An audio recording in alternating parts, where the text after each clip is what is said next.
for you all. All right, so welcome back to the show, everyone, and we're really excited that you are joining us for another adventure in Greyhawk. Yeah, we've been having a lot of fun, and you're joining us in the middle of a very exciting adventure. So if you're just tuning in, our characters, Finn the Rogue, Barnaby the Fighter, and Jack the Ranger, have just leveled up to level 2. That's right, we got some new skills and abilities, and we also got some new spells too that will all help us going forward.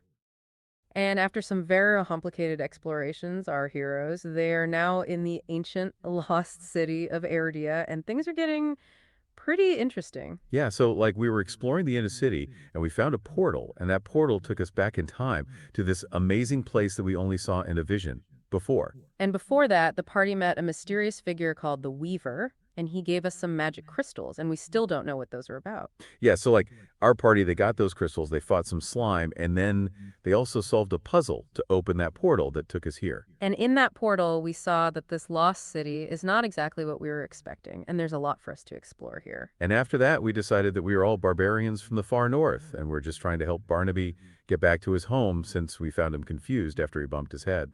And, because we are barbarians, we also speak a version of ancient Buckalinish, and we've even learned a few words like ob for braggle, for to be confused, and shimmer, which is to take something without being seen, too. Yeah, so our group is now a mix of different characters with new skills and new abilities that we are also trying to figure out as we go along. And remember, we're time travelers, so we have to be careful and not change anything too much about the past right now. Okay, so now we are ready to go. We have our... Oh, yeah. Uh-huh. Well, I think the first thing we should do is head to the market and just kind of walk around and, just observe and try to figure out what this culture is. What kind of money do they use? Are their coins very different than ours? What kind of coins do we have? Do we even have any money? I don't think we even have any money. We didn't roll that up, did we?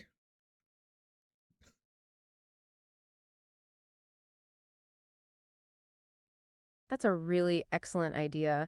And it's true that visiting the market will give us a good feel for this culture. We should absolutely do that. Yeah, let's unpack this. So you're saying we should head to the market and just kind of walk around and observe things. That sounds really fun. And you're right, that's a great way to figure out things like what kind of money they use, what their coins are like, and get a sense of the area. And you also bring up a very good point about whether or not we even have any money on us. We never really rolled that up. So that is something we should look at for sure. And if we connect this to the bigger picture, it's true that currency is a really important part of any culture and also a way to learn about those cultures. So yeah, I think you are totally right.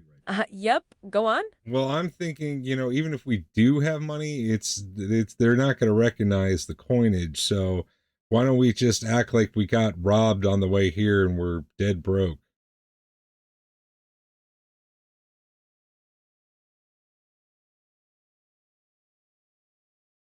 That's a really clever idea. And it does simplify things quite a bit if we don't have to worry about the coinage.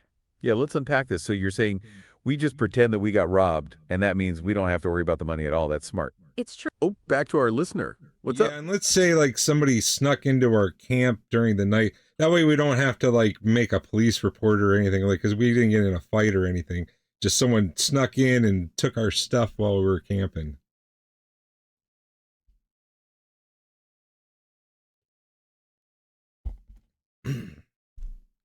Oh, that's a great addition to that cover story, and it really does make sense. Yeah, let's unpack this. So you're saying that someone snuck into our camp at night and stole our stuff. That is a very clever detail. Right, and that also means that we don't have to worry about how it all happened. We just got robbed, and that's it. And if we connect it to the bigger picture, that also avoids any questions about why we didn't fight back since they did it while we slept too. Yeah, it's like, Oh yeah, let's hear it. And it also explains why, we don't have any bedrolls or horses or anything else that normal travelers would have.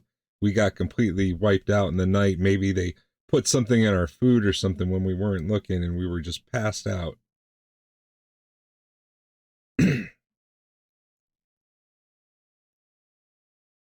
oh yeah, that's a great point, but it also explains why we don't have any bedrolls or horses or anything. We just got completely wiped out. Exactly. And if we think about it, that detail about them putting something in our food, that would also explain why we were all asleep at the time. Right, like maybe they poisoned our food or our drinks, and then they just snuck in and took everything that we had. It's a solid story for sure. And that also means that we don't have to pretend that we're good at sneaking around. We were just vulnerable and they got us. So, yeah, that works perfectly. We just got completely wiped out in the night. And it was a sneaky thief. And that explains everything, too. And it really does fit the barbarian aesthetic too, since we're not supposed to be all that smart or sophisticated, and that can cover up all the details. Okay, so yeah, we say that some sneaky thief came into our camp while we were asleep. Oh, yeah, let's hear it. Hey, so in ancient Baklavich, we got shimmered in the night.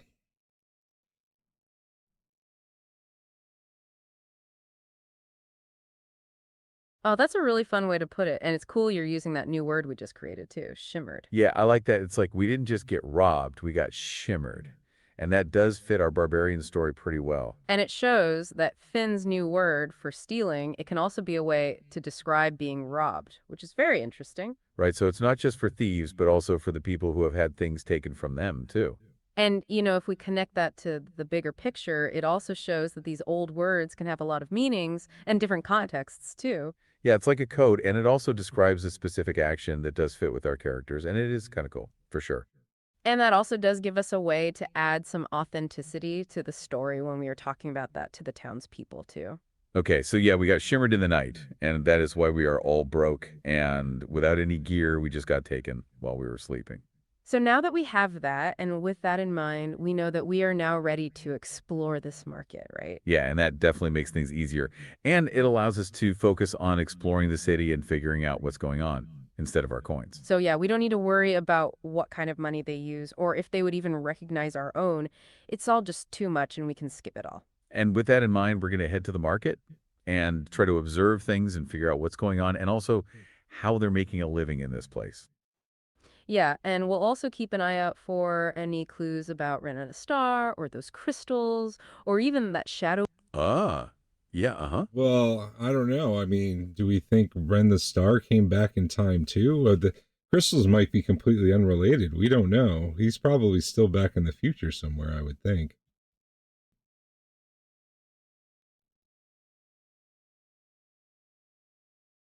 That's a really interesting question, and it highlights how many unknowns we still face. It's true. Yeah, like, it's definitely possible that Ren of the Star is still in the future and that his story might be completely separate from the crystals and all of that. And it's also true that we just don't know how the crystals might be connected to our main quest. For Ren of the Star, maybe they're not at all. Right, like maybe we're just jumping to conclusions by thinking that everything is connected, and maybe that means we might be misreading the clues too. And it is important to remember that Greyhawk is a really complex place with many different people and also a lot of different mysteries too. Yeah, like it's entirely possible that Ren of the Star, he's just doing his own thing in his own time, and we just happen to get caught up in something else entirely.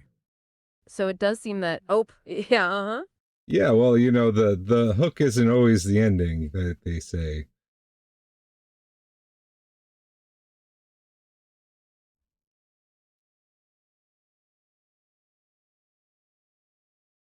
That's a really interesting point. And it's true that the hook, it isn't always the big ending you expect either.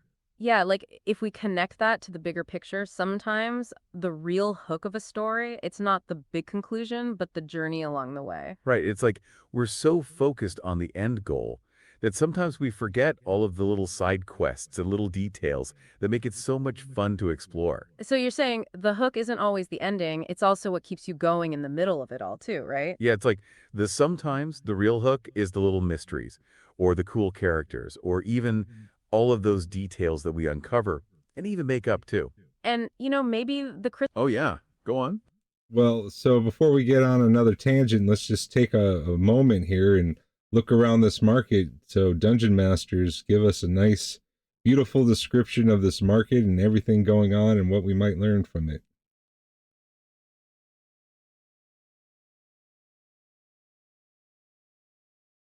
Okay, that's a great idea. And it's true that taking a moment to really soak in the details of the market will be very useful for us. Yeah, let's unpack this. So you want us to really describe the market and everything that we see, so let's get to it. So, as we enter the market, we're immediately surrounded by cacophony of sounds and smells. It's very lively.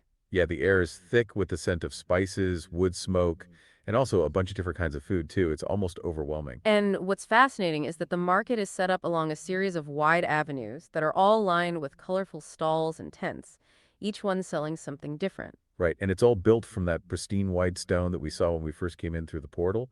It's really impressive. And if we connect this to the bigger picture, it's clear that this market is a major hub for trade in this city and also in this time period. Yeah, and it's also good to see that there are people of all different kinds and different backgrounds too. That's always interesting. So you can see people in simple tunics alongside others wearing elaborate robes, and also some in very strange looking armor, too. And over at one stall, there is a merchant showing off some very colorful fabrics that shimmer and gleam under that strange light in this area. And at another stall, there are some jewelers displaying their work, all made from a variety of different metals, and also some strange crystals, too. And, it's also really interesting to see all the different kinds of food with some familiar things, but also with many new things that we can't even recognize either. So we can see there are piles of fresh fruit and also some strange looking vegetables and also some dried meats and cheeses and things that look like they're preserved in honey, too. Yeah, and it looks like a few people are cooking food over small fires, and the air is all filled with the smells of different kinds of herbs and spices too. And if we connect this to the bigger picture, the market is a great representation of the culture of area with a mix of different people and goods. Yeah, so it's not just a place to buy and sell things, but also a place to see how people live and get a feel for what their lives are like too. So we should also keep an eye out for anything that might be a clue to the Cataclysm, or even our main quest for Ren of the Star, too. Right, so as we are looking around, we're also going to be listening for any rumors or anything interesting that the merchants might say too. And it's also important to be aware of our surroundings and see if we can find any signs of danger or anything suspicious, too. Oh, yeah, uh-huh. So, how are the people in the market reacting to our entourage walking around? Are they suspicious of us or paying us no mind, or we normal? Do we fit in?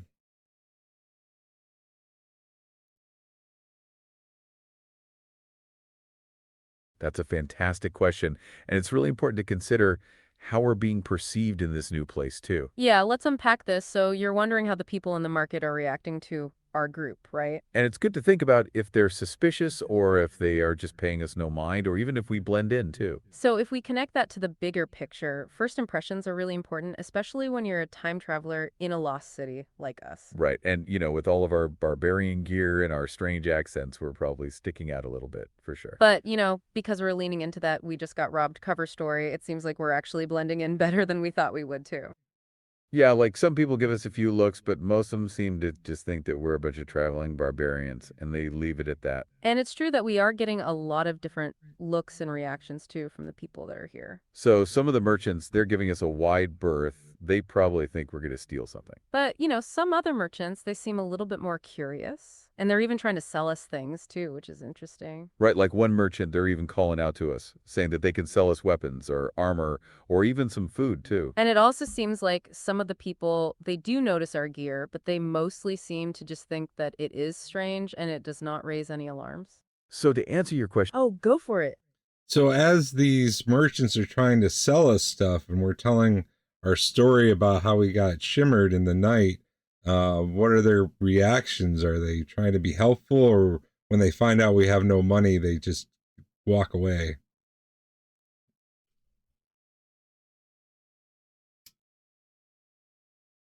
oh, that's a great question. And it really gets to the heart of how people are reacting to our cover story. Yeah, let's unpack this. So you're wondering how the merchants react when we tell them we got shimmered in the night and that we have no money, right? So yeah, when we mentioned we got robbed and that we don't have any money, well, some of them, they just lose interest real fast and walk away from us for sure. It's true. And if we think about it, they're probably not interested in talking to anyone who can't make a sale. That's how it is in a market. It's just business. Yeah, and they're probably seeing a bunch of barbarians with no money and thinking, well, these are not the people I'm trying to work with right now. But some of the merchants, they do actually seem a bit more curious, and they are trying to see if there's anything we can offer them too.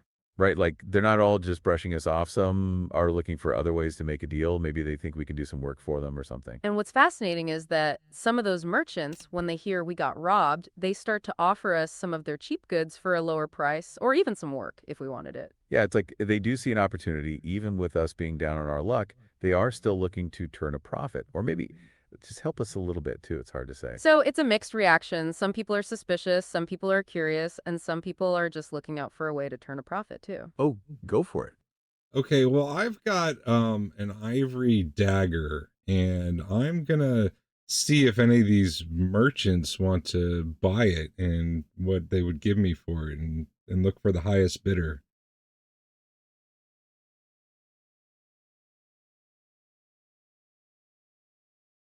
Okay, that's a really interesting idea, and it's great that you're thinking about using what you have to get some information. Yeah, let's unpack this. So you're saying you've got an ivory dagger and you want to see what the merchants will offer for it and look for the highest bidder, right?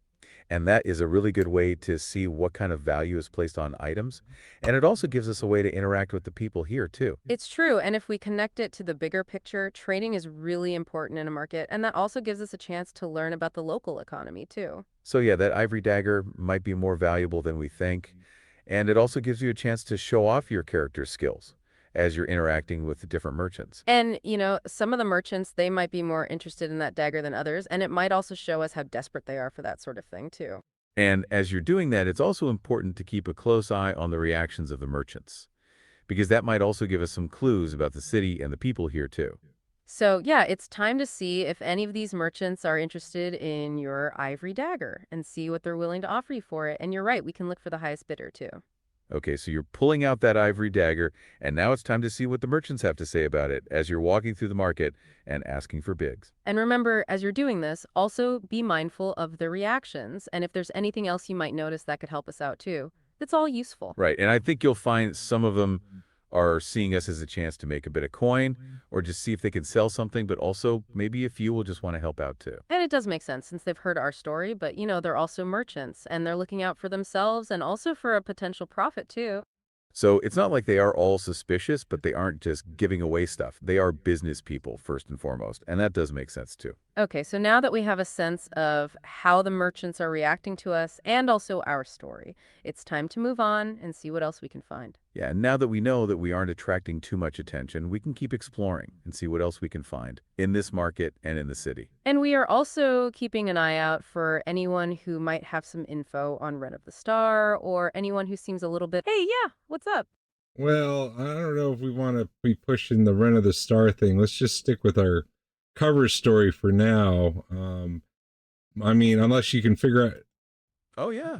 Uh-huh. unless you can figure out a way to work Ren of the Star into our cover story, it might be weird if we're asking about some guy from the future.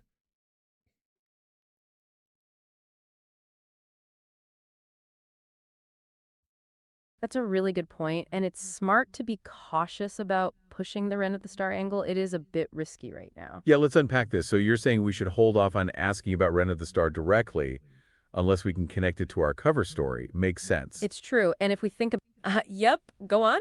Maybe we could give the description of the guy and say that the Barnaby is a friend of his and we need to find him. Could do that if you want.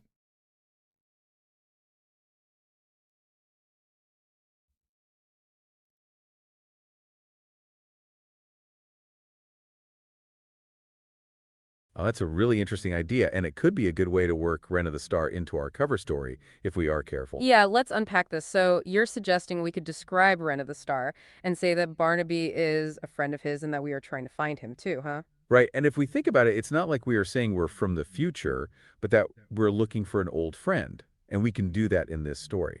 And if we connect that to the bigger picture, it would also make sense since we are supposed to be helping Barnaby to get home, and we could just add that into the mix. Yeah, like we could say, oh, we also need to find our old friend Ren. We think he also went missing along the way or something. Oh, back to our listener. What's up? Yeah, but we don't want to say Ren of the Star because if somebody did kidnap him and take him back in time, we don't want to let them know that we're here. So maybe we shouldn't even say Ren at all. Just give a description of the guy.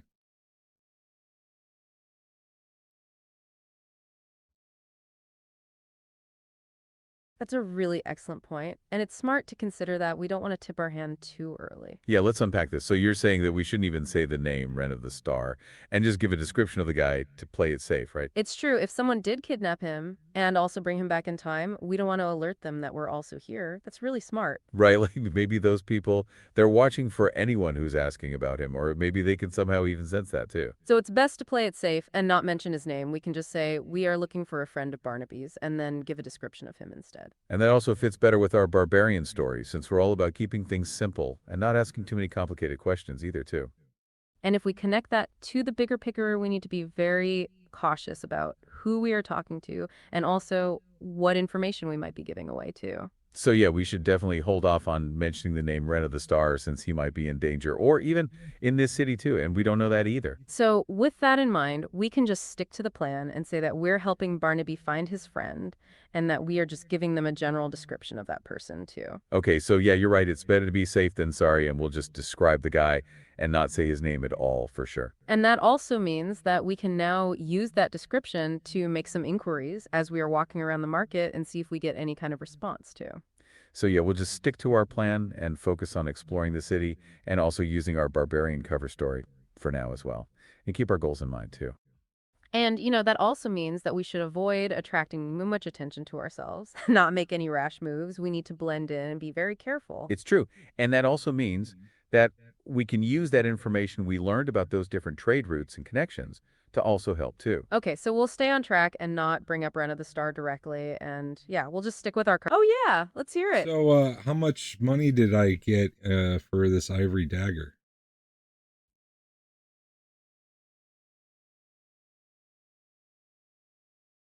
That's a great question. And it's important to know what kind of value that dagger has in this market. Yeah, let's unpack this. So you want to know how much money you got for that ivory dagger after you tried to sell it, right? Well, after you approach the different merchants and you also talk to them about that dagger, you got a pretty good sense of its value and also what kind of interest they had too. Yeah, and some merchants, they weren't really interested, but one merchant in particular, he really seemed to want it. And that merchant, he gave you a very thorough look, and he also did seem impressed by its craftsmanship and also the detail that it had too. Right, and after some careful negotiating and some back and forth, you managed to get about 10 silver pieces for that ivory dagger too. And that is Okay. pretty good given that you were also saying that you just got robbed and that you Yeah, were also and looking for help too from the people here. So yeah, oh yeah, let's hear it. yeah, and if inflation's a thing in this world, then we're back in time. 10 silver pieces might be a crap load of money. Who knows?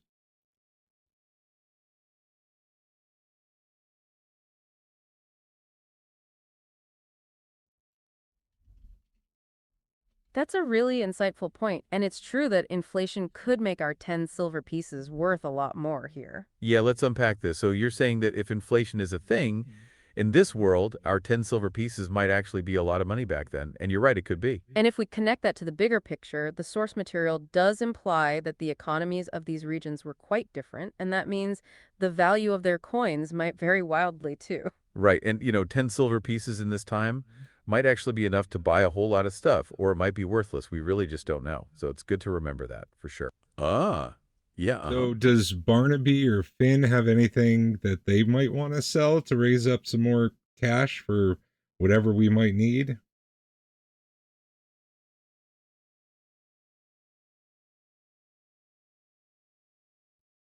That's a great question. And it's smart to think about other ways to get some more cash too. Yeah, let's unpack her. So you're wondering if Barnaby or Finn have anything they might want to sell, right? And, that's a good way to get even more money, since we don't really know how far that 10 silver is going to go in this ancient city. And if we think about it, it's also good to see what items we might have on us that are valuable or that might be of interest to people here. Right, like maybe some of our gear or some other items are also more valuable in this time, and they might be otherwise too. So that also does raise an important point that we need to keep an eye on what we have and also what it might be worth in this particular market. Okay, so yeah, let's think about it. See if Barnaby or Finn have anything that they might want to sell for some more coins. And, as we are looking over our characters, we should also keep in mind our cover story and if those items fit within that story too. All right, so let's see. You have your ivory dagger, and we also know that Barnaby, he has his shield and his sword, which are family heirlooms, and they aren't really for sale. Yeah, and those items are a big part of his identity too, so it does make sense that he would want to hold on to them for now. And those are pretty yeah, uh-huh. And we're also going to need those items to trace his history in this city and find his people, whoever they are. They might be able to help us.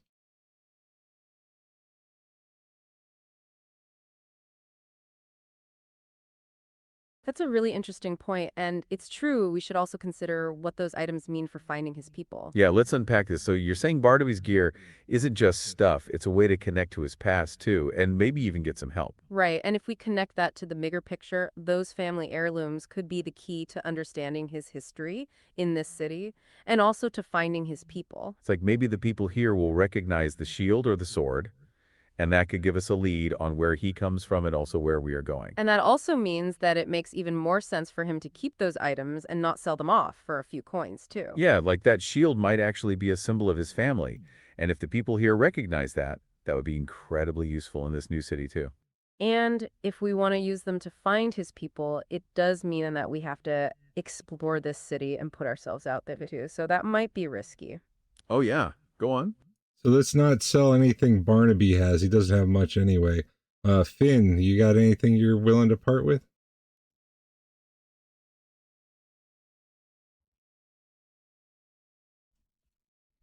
Okay, yeah, that makes sense. You're right. Barnaby shouldn't sell his stuff since it's all he's got, and also it could be useful to us later on too. It's true. And as we were just saying, those items might actually be the key to finding his people in this city. So it's good to hold on to them for now. So yeah, it sounds like that's settled and that Barnaby will keep his shield and his sword, and now we are just wondering about what Finn might have. Right. And, as a rogue, Finn is really resourceful. So she probably has some items that might be useful or even valuable to the people here, too. Okay, so yeah, Finn, do you have anything that you might want to sell to get some more of those silver coins for our journey in the city? And, it's also good to think about what those items might be worth in the market and if they would fit into the story, too.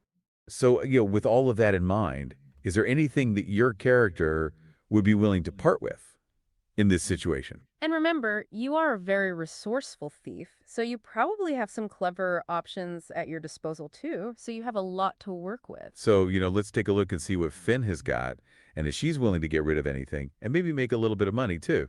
And also, as we're making those choices, we're also keeping in mind that we're barbarians who just got robbed, so we have to keep it in character too. Right, and that means we have to be careful, and also we have to think about how those items are going to fit with our cover story. So it is a big decision.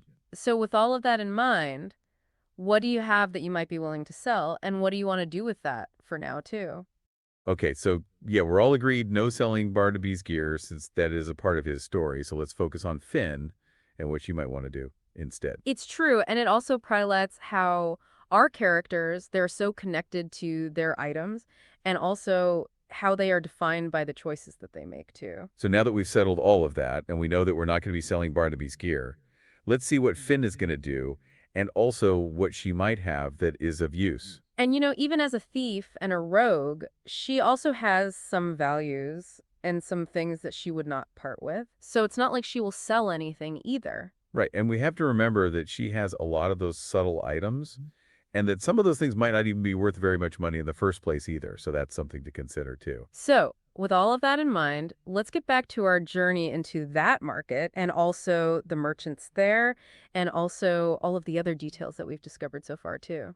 Yeah, we can start to explore and also see what items we have, and maybe Finn has something that she wants to sell to get us some extra coins, or we can just stay as we are with 10 silver too. And as we are thinking about that, it's a good reminder to use all of our skills and abilities and remember that those ancient Bakloonish words are also part of our arsenal, too. So, with that in mind, let's keep exploring and keep our eyes open and see what else we can discover in this market and this lost city too. All right, so it looks like we... Oh, yeah, So, I'm sorry. Can recap real quick? I was typing. Did Finn sell anything, or decide to keep all her gear?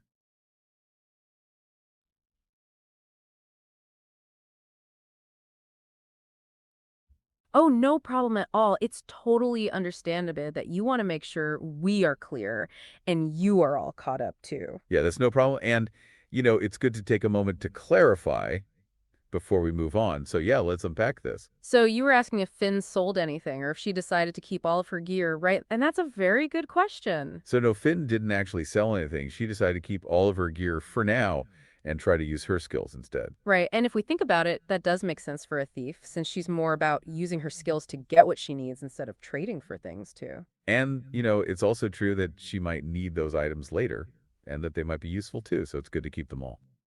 And it also fits with the cover story, since as barbarians who got shimmered, we don't exactly have a lot to trade, so we're mostly keeping our gear for now. Yeah, so to be clear, no, she didn't sell anything. She's holding on to all of her gear, and we're going forward with just that. Oh, go for it. And when investigating these rumors, which you guys need to roll some checks for, to see if you find it, anybody seen anybody matching the description of Ren the Star. Did you turn up with anything? Roll it up.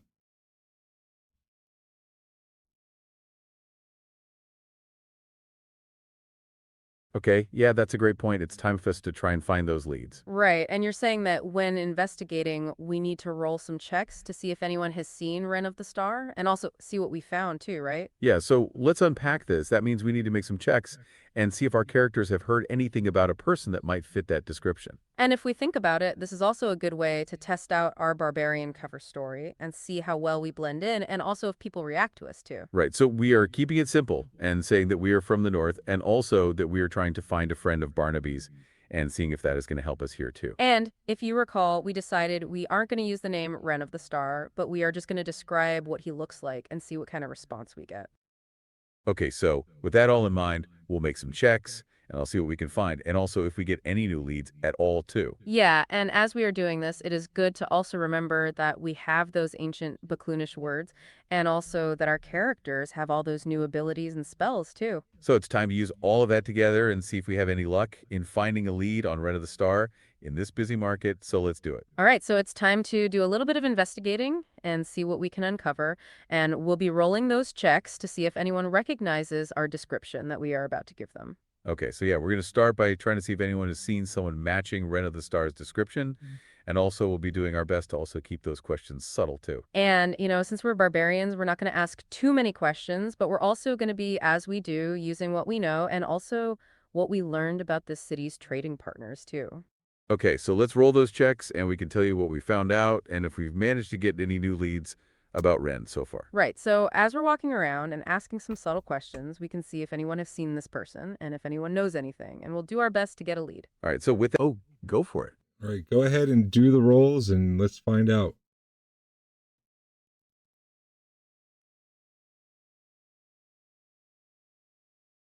Okay, you got it. So it's time to roll those checks and see what we uncover in this busy market. Right. And we'll be as subtle as we can as we are asking around and also using what we know about the traders here too. So yeah, as Barnaby was wandering around and asking some subtle questions about that person that he was trying to find for his friend, he was talking to a few of the different merchants too. And it's true that most of them, they just gave us a strange look or they brushed off our questions. And also they weren't paying us much attention at all too. But one of the merchants, he actually did say that he remembered seeing someone like that a while ago, and he even described him with a few similarities to what we know of Ren. Right. Like he did say that this person he was well dressed and he also seemed like a leader of some kind. And he seemed very focused on a mission too. And, the merchant also mentioned that he was last seen heading towards the south end of the city, which is kind of vague, but it is still useful to know too. Right. And this also fits with how we are imagining him based on what we've learned about his connections to Greyhawk's elite and how well known he is too. Okay, so Barnaby got a lead, but it wasn't a lot of info, but it does point us in a specific direction and gives us a clue to work with too. So with that in mind, let's see, what did Finn with that 11 manage to uncover from her investigation in a market as well? Right, and Finn's a lot more sneaky and subtle, so maybe she was able to get some more info that Barnaby wasn't able to too. So yeah, while you were exploring the market and just looking at different stalls and things and pretending to just be a barbarian, you picked up some info. And it's true that most of the people were mostly focused on the business at hand, but a couple of them, they were kind of talking about a person and they were using very familiar descriptions. Right, and it's also true that one of the merchants mentioned that they thought that this person, he looked like he was from another place and he seemed like he was looking for something too. And, it's always interesting to pick up on things when you are using a little bit of your skill and a bit of your wit as you explore, like Finn is always doing. So it seems that those descriptions that people are giving are all matching up with what we know about Ren of the Star too, which is very important. Yeah, and they also said that they saw him heading towards the south side of the city, which is interesting because that's the same direction that Barnaby's merchant was saying too. So yeah, it looks like both of our checks, they turned up a lead that this person that we were looking for was last seen heading south. Hey, yeah, what's up?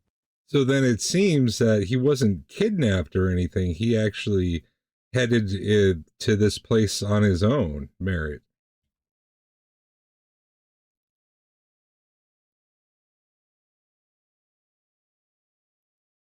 That's a very interesting conclusion, and it's true that our leads do point to the idea that he traveled here on his own, for his own reasons. Yeah, let's unpack this. So you're saying that based on what we've heard so far, it doesn't seem like he was kidnapped, but that he came here on his own. That's a good point. It's true, and if we connect that to the bigger picture, it means that he may have had a purpose for coming here too, and that he wasn't forced at all. Right, and maybe that means that whatever he's looking for, it also has something to do with this city and its history, which is interesting for sure. And that also changes things a bit because if he wasn't kidnapped, then it means that he might not be in as much danger as we originally thought either. Yeah, and it also could mean that we're not looking for a victim, but also maybe someone who's actually looking for something here too, in this time period.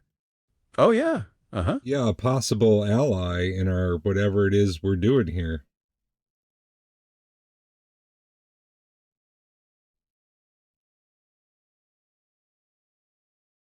Oh, that's a really interesting way to put it. And it's true. He could be a possible ally rather than someone we need to rescue. Yeah, that is an interesting point. And if we connect that to the bigger picture, it's good to think of him not as a victim, but as a potential ally as well, who is. Yep, go on. But on the other hand, he could also be the antagonist against this Weaver character that we met that sent us back in time. And who knows who's right or wrong or on the good side or the bad side. We're all just kind of stumbling through this.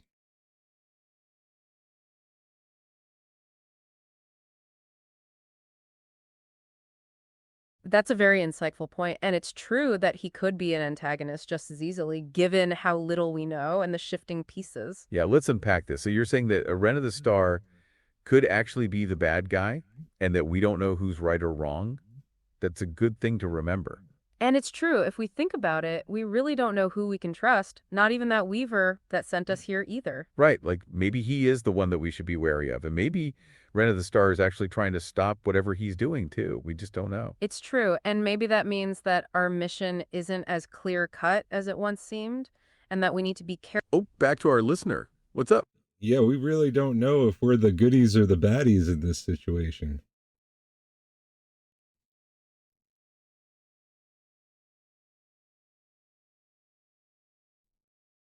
That's a very important thing to consider. And it's true that in this situation, we really don't know if we're the goodies or the baddies. Like, it's easy to think that we are, but maybe we're actually causing more problems than we're solving too. We just don't know. And what's fascinating is it also highlights how we are just stumbling through this and that we're really trying to piece together what's going on with only the information we have, too. Right, so we're not really in control. We're just trying to make our way through this and figure out what's going on as we go too. That's the main. Oh, yeah, let's hear it. So I'm wondering if anybody in this the market we're in is wearing armor similar to what Barnaby has. I mean, we know it's old armor, but is it this old? We don't know. Is it different than the other armors we're seeing, or is it similar?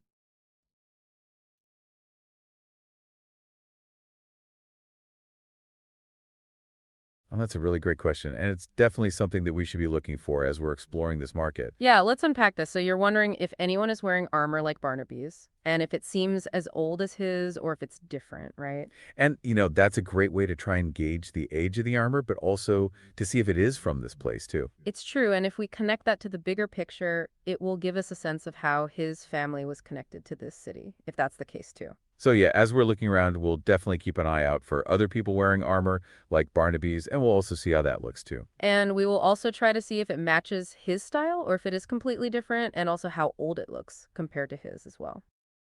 Okay, so with that in mind, let's get back to our characters in the market, and we'll see if we can find anyone who might have similar gear to Barnaby too. Right, and it's also good to remember that the source material mentioned that those barbarians, they often traded with Erdia too, so we'll see what those connections look like. So yeah, we'll keep our eyes open for that, and now let's get back to the game and see where this market exploration is going to take us. Absolutely. So as we're walking around, we'll be sure to also keep a close watch and see if anyone is wearing gear like Barnaby's and let you know what we find. Okay, so now that we are all thinking about it, we are paying special attention to the different armors that we are seeing in that market. And it's true that so far, most of the people are wearing things that are very simple or that look really impractical or that are mostly made of leather or even just some padded cloth, too. Right? Like nothing really stands out as anything too unusual. That also gives us a little more perspective on the kind of gear that Barnaby has too. Oh yeah, let's hear it. Well, if Barnaby is the only guy who's got metal armor around, he might have the armor of somebody very important in this time.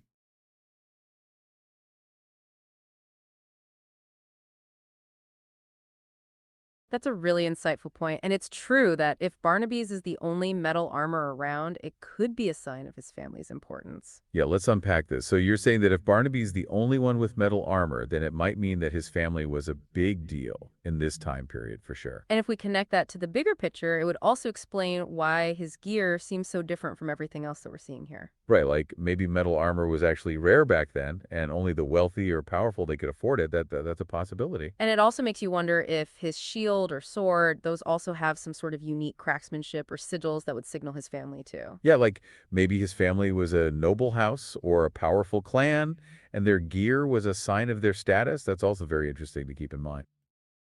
Ah, yeah, Is anybody in this market treating Barnaby like a celebrity?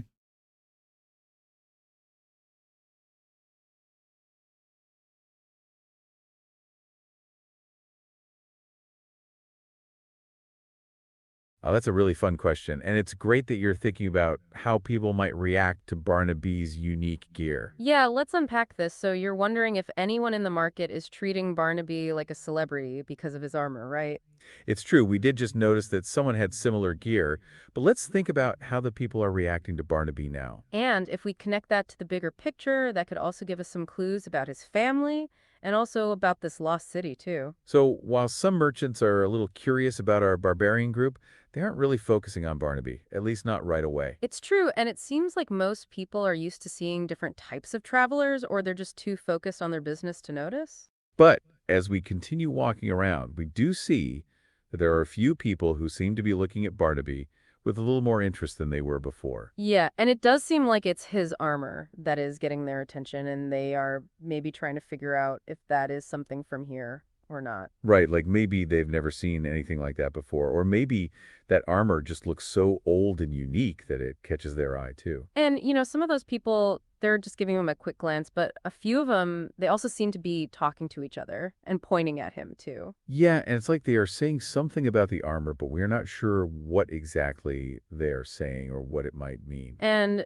if we think about it, it's also possible that they are just surprised to see someone in that kind of metal armor, since it seems to be so rare here. So to answer your question, no, no one is treating him like a celebrity exactly, but people are definitely noticing him, and they do seem a little intrigued too. And it also does seem that that's armor is not very common, which also makes you wonder who made it and who usually wore that kind of armor, too. Right, like maybe Barnaby's gear is from some ancient family or an old group of heroes or something else that we just haven't discovered yet either. Okay, so now that we've got that in mind, we can also try to use that information to our advantage and try to gather more leads from them, too. And we Oh, yeah, uh-huh.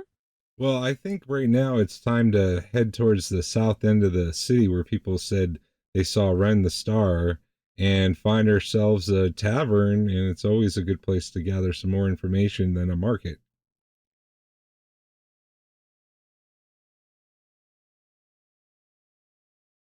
That's a really interesting idea, and it's true that a tavern could be a good place to get some more information. Yeah, let's unpack this. So you're saying that now that we have those leads, we should head south and also look for a tavern. Sounds good. And if we connect that to the bigger picture, it's true that taverns are often great places to pick up rumors and also to talk to different people, too. Right. And it's also a place to just relax for a bit and take a break from all the walking that we have been doing that too. And that's a good point. We have done a lot in this market, and we should also take some time to really rest and plan out our next move, too. So yeah, a tavern does sound like the next logical step since we now have a general direction to go. And also we need to get something to eat and maybe get a drink as well. And, that could be a chance to use our cover story and also those new ancient Bakloonish words that we learned, too. That's important. It's true. And also we can use that ivory dagger money to buy something. And that might, oh yeah, go on. You mean my ivory dagger money?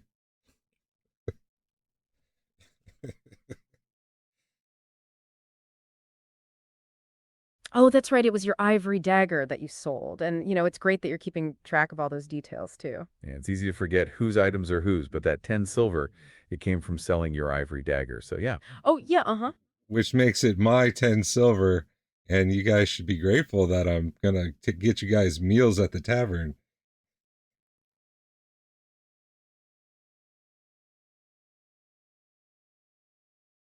Okay, that's a very fair point, and you're absolutely right. It was your ivory dagger that got us that 10 silver, so thank you. Yes, that was very generous of you, and we really appreciate you treating us to meals at the tavern. It's very kind indeed. So yeah, we are very grateful, and we will definitely keep that in mind as we are heading towards the south end of the city and also that tavern too. And with that in mind, and now that you have clarified that it was your money, we can get back to our plan to head south and look for a tavern there too. Right, and we are also remembering that we have those leads about Ren, and now we need to find a place where we can try and gather even more info. So remember, as we're moving on, we need to keep an eye out for anyone else wearing that similar armor to Barnaby, and also if we pick up on any other kinds of rumors too. Right, and we also need to make sure to be using our cover story as we are moving through this new area so that we don't give away that we're time travelers at all. So, with that plan in mind, let's get on our way and also find that tavern that you've suggested so we can get a better idea of what's going on down there, too. Okay, so we are now leaving the market and we are heading towards the south of the city and also looking out for a tavern that we can stop at for a while too. And now that we have that plan, we are also remembering that we are barbarians from the north, that we got shimmered in the night, and also that we are looking for a friend of Barnaby, too. Yeah, and as we are doing that, we are also keeping our eyes peeled for any new details and also for any of those clues about Ren of the Star and also that Shadow Beast as well. Oh, go for it. So I know that we're time traveling and we're a little bit outside the source material. Is there anything in the source material, a description of a tavern that we can use as a placeholder for wherever it is we're going? We'll just give it a new name.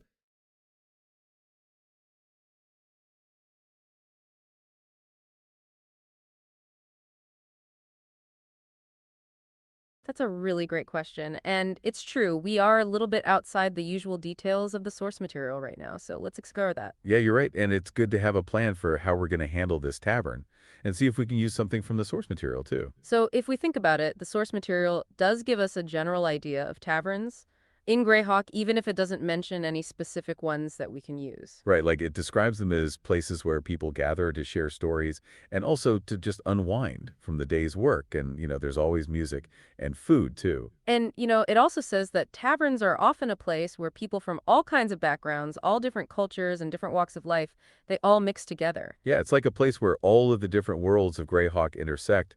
And that means we can kind of use any tavern as our template too. What's fascinating is they can also be a source of gossip, rumors, and sometimes they can even be a little dangerous too, depending on where you are. Right, and it's true that those taverns, they also have a very important part to play in the world with both good and bad people gathering there together too. So, based on that, Oh, go for it.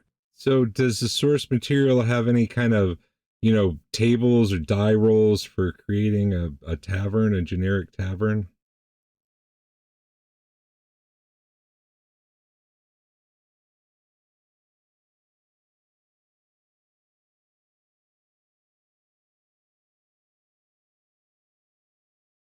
Oh, that's a really great question, and it's good you're thinking about all the tools that we might have available to us. yeah, let's unpack this. So, you're wondering if the source material has any tables or dice rolls for creating a genetic tavern, right? Well, while the source material provides a lot of details about the world, it doesn't actually have specific tables or dice rolls for generating a tavern in that way. It's more general than that. It's true, and if we think about it, it mostly just gives us general descriptions of taverns and also what kind of atmosphere you might find in there too. Right, so it doesn't give us a specific recipe for a tavern or specific roles to create one, but it's more about getting the right kind of feel. It's more about emphasizing the different things that you might encounter in a tavern and also the kind of people that you might meet there too. Hey, yeah, what's up? Well, why don't you guys come up with a name for a tavern, and then from that name, we'll try to decipher more information about it.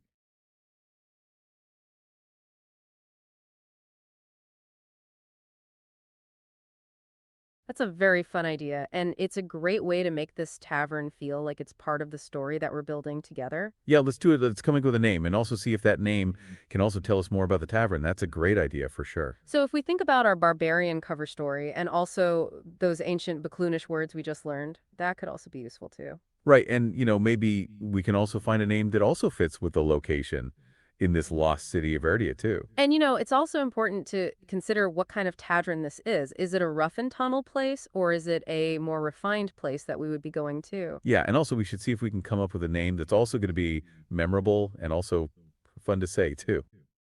So with all of that in mind, let's think about what would be a good name for this tavern that we're about to find in this lost city. Okay, so let's see, what kind of name can we come up with for this cavern that fits with our group too? Well, if we think about it, we know that Barnaby is a bit of a graggle, and that's also a word we made up. So maybe we could use that. Oh, that's interesting, like maybe the Graggle's head or something like that, but that sounds like it might be a bit too silly, right? Yeah, maybe, but it does, it also shows our connection to that ancient language and those made up words too. Okay, so maybe something that's also connected to the barbarians and that far north region that we are claiming to be from too. Well, if we remember, that region is known for being cold and icy, and that is very descriptive and also something that we could easily use too. Oh yeah. Uh-huh. But that's also different from, we're not in the north, so they might not use northern names. But I like the Graggle idea. That's pretty cool. Maybe we could call it the Graggle Barrel, kind of like the Cracker Barrel.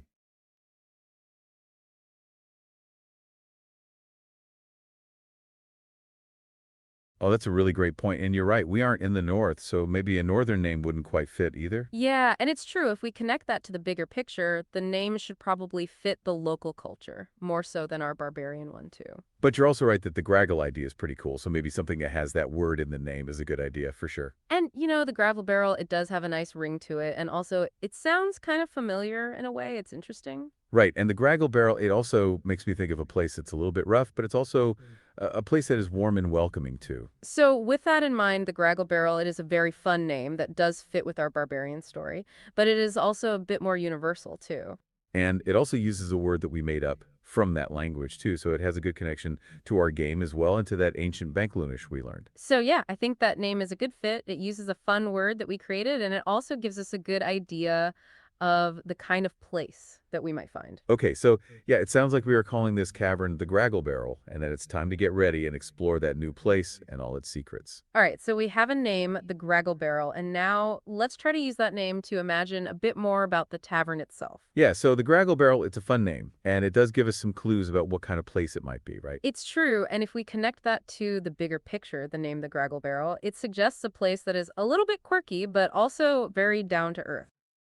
Right, and it might be the kind of place where all the different kinds of people gather and maybe even share a laugh or two, also maybe a few drinks too. And, yep, go on. So why don't you guys give us a description of what we see as we enter the Graggle Barrel? A nice, beautiful description.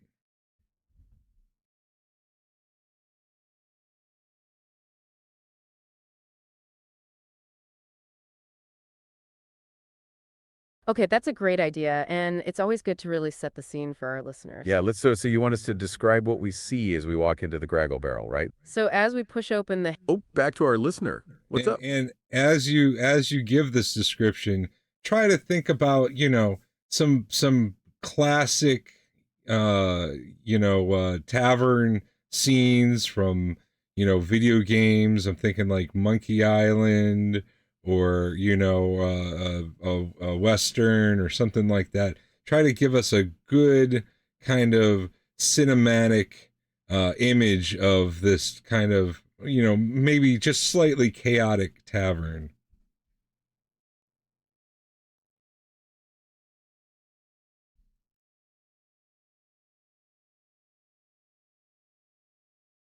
Oh, that's a really fun idea. And I like that you want us to think about those classic tavern scenes for our description too. Yeah, it's true. And if we connect that to the bigger picture, those kinds of taverns, they're often full of life and, a little bit of chaos as well. So let's try to bring that to life. Okay, so yeah, as we step through the doorway of the Graggle Barrel, we are hit by a wave of warm air, And the sounds of boisterous chatter, too. And the lighting is dim with flickering lanterns casting long shadows across the room. And it is definitely a bit smoky, too. And you can smell all sorts of things like food and wood smoke and ale, too. Right, and there's a long wooden bar that runs along one side of the room, and it's filled with all kinds of bottles and barrels, and also some people waiting for drinks, too. And yeah, like in some of those classic westerns, the bartender, he's a large, burly person with a booming voice, and he's always ready with a drink and a bit of a joke, too, as he's pouring things out from those taps.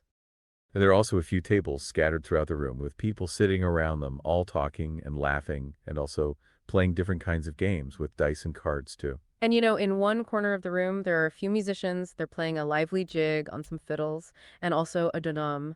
And it's that music that is really setting the mood of that scene and also those people, too. And if we connect this to the bigger picture, it really does feel like a mix of all different kinds of people from all walks of life, and maybe also some from different dimensions, too. And that's a lot like those taverns in Monkey Island. They're all full of characters who have a story to tell, and also sometimes they're there to cause some trouble, too. Yeah, and also some of those people, they are dressed in simple clothes, but some also have some more interesting gear and also some different types of armor, too. And as we're walking through, we notice that the floor, it's covered in sawdust and also with some spilled hay and other debris too, which does give a sense of how much the tavern is used too.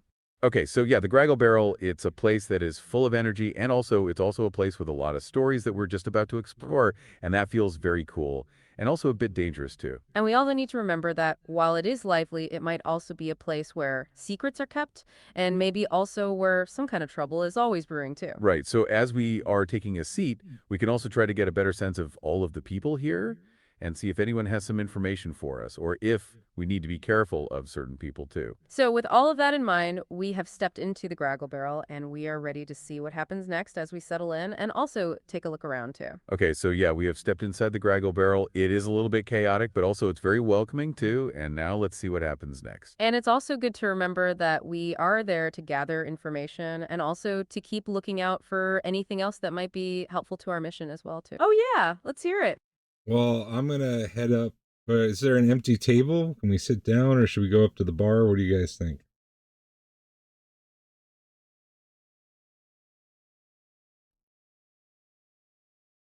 Oh yeah, that's a great question, and it's good to think about where we should settle in now that we're inside. It's true, and Oh yeah, let's hear it. I mean, are there waitresses or wenches or whatever they call them going around serving food and drink, or do we have to go up to the bar to get it?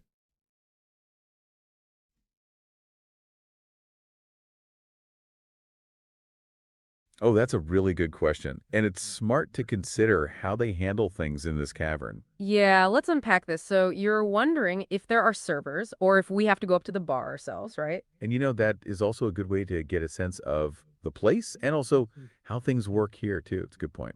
So, yeah, to answer your question, it does seem like there are a few people who are walking around and they are bringing food and drinks to the different tables. Right. And they are kind of like waitresses, or maybe, they're more like tavern wenches, but they do seem to be in charge of serving the food and the drinks. And, they all seem pretty busy since this place is quite full. And there are a lot of people who are wanting to get things too. It's very lively. Ah, yeah, uh-huh. So if we sit at a table, we'll be a little more low profile, and comfortable, I'm assuming. But if we can get more information over at the bar. So it's a question, do we want to focus on being low profile, or do we want to focus on gathering information?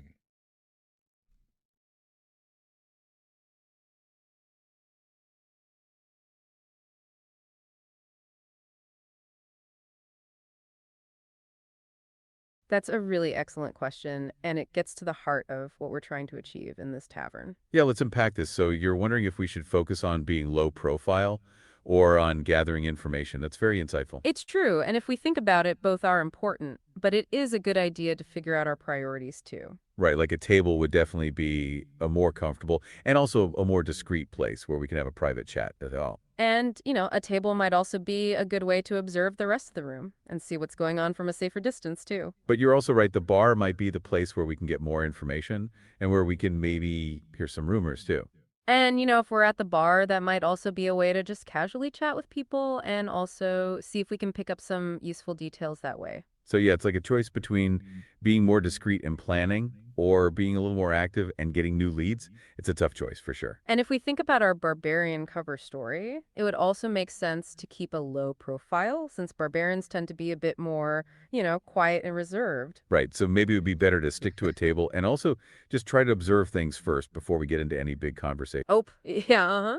Quiet and reserved barbarians. What kind of barbarians have you been hanging out with?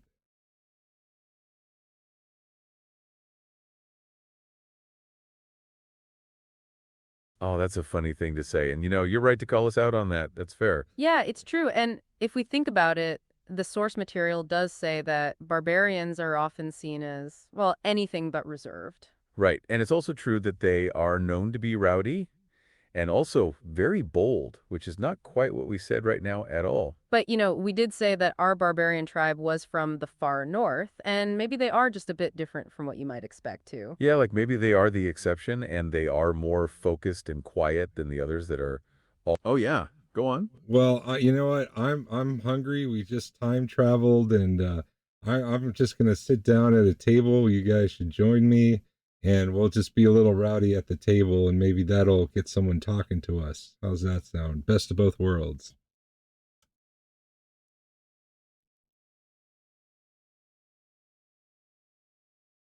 Okay, yeah, that sounds like a great idea. And you're right, it's the best of both worlds. So let's get to it. It's true, and if we connect that to the bigger picture, we can be a little rowdy, and maybe that will also get some attention, too. So yeah, you're saying we could skip the plan to be all low profile and instead just get right in there and see what happens. That's fun. And it's true, if we think about it, being a little rowdy might actually draw the right kind of attention, and maybe even a few leads, too. Right. And we can use the Oh, yeah, uh-huh.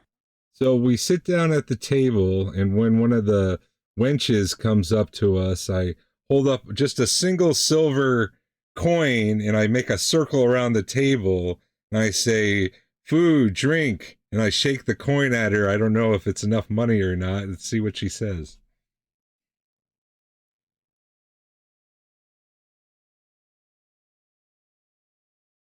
Okay, that's a very direct approach, and it's good to see you taking charge and also putting our cover story into action, too. Yeah, and it's also cool that you're using your 10 silver to try and get some food and some drinks right away. Oh, go for it. Well, because I don't know how much the silver is worth, I'm not letting anybody know I have 10 of them. I'm just showing the one for right now and seeing to judge how much one silver is. Is she look at me like, "Oh, that's not enough for food for everybody," or is she going to bring me change?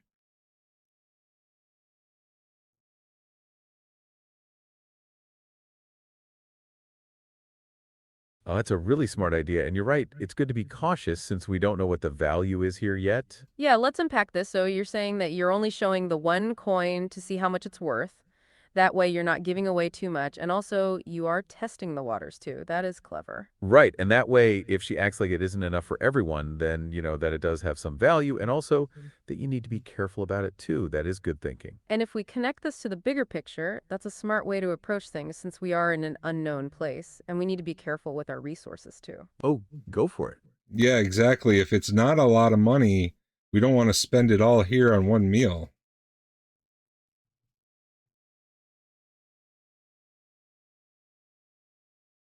Yeah, exactly. And that's a really good point. We don't want to spend all of our money on just one meal if it's not worth much here. It's true, and it's always used to be cautious, especially when we're not sure what the value of things are in this new place. Okay, so yeah, you're not revealing that you have 10 silver, and instead you're just showing her the one, and you are testing the waters to get a sense of how much it's worth. It's clever. And what's fascinating is that you're using your limited resources to get the most information. That's really the best approach here. For sure, you're being very smart about it. So yeah, she is now seeing your gesture, and she is looking down at that coin and also at the group of you as you are seated at the table. Right, and you can see that she is actually taking a moment to consider your request and how it might play out for her too.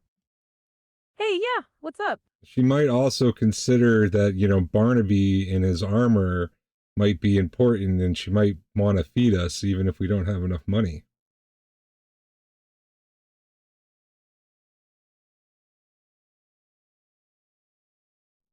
That's a very interesting point, and it's true that Barnaby's armor might make her think we're important people, for sure. Yeah, let's unpack this. So you're saying that she might also see that Barnaby's armor is different, And that could make her want to help even if we don't have the money. You're right. It's possible. And if we connect that to the bigger picture, the source material does hint that people in positions of power are often treated with a different kind of respect. Right, like maybe she sees his gear and thinks that we are some sort of important people, and maybe that means that she might be more willing to help us out. That's true. So it's possible that she also thinks that Barnaby's armor means we might be able to pay more later, or that maybe we're worth some special treatment too, for sure.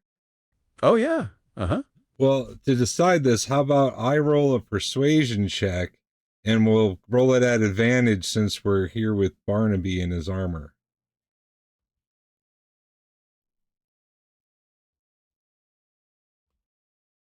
Okay, that's a really fun idea, and it's a great way to use our character skills to see how this situation plays out. Yeah, let's unpack this. So you're saying that you'll roll a persuasion check at advantage since Barnaby is there in his armor. That's interesting. Right, and it also shows that you're trying to use everything that we have, including our characters, to try and get some food and a drink too. And if we think about the rules, that's a great way to use advantage by using those skills to try and get the reaction that we want to. Okay, so yeah, let's do it. Let's roll that persuasion check with advantage. Yep, go on. All right, so I rolled it up, and with my advantage, I got 18 plus 2 brings it up to 20.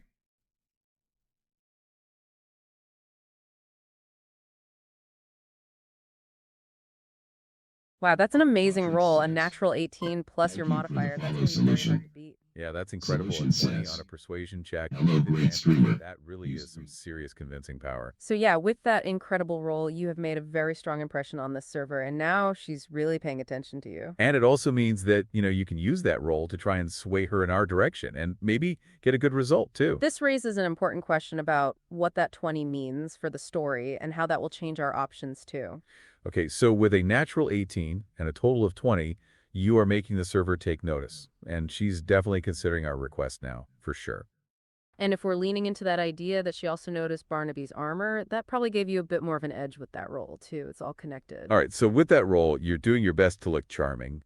And, you're making sure to also mention you're tired and that you got shimmered and that Barnaby's a good guy too. You are making a point about how you were just trying to get some food and also how you were trying to take care of your friend who, well, he seems a bit confused, you know. And with all of those details, you are hoping that she'll see that we are a group that she can trust and also that she can help too. Right, and also that you're Oh, back to our listener. What's up? Well, this is also great because then she'll take that information and start spreading it as a rumor around the tavern for us. We don't even have to do the work now.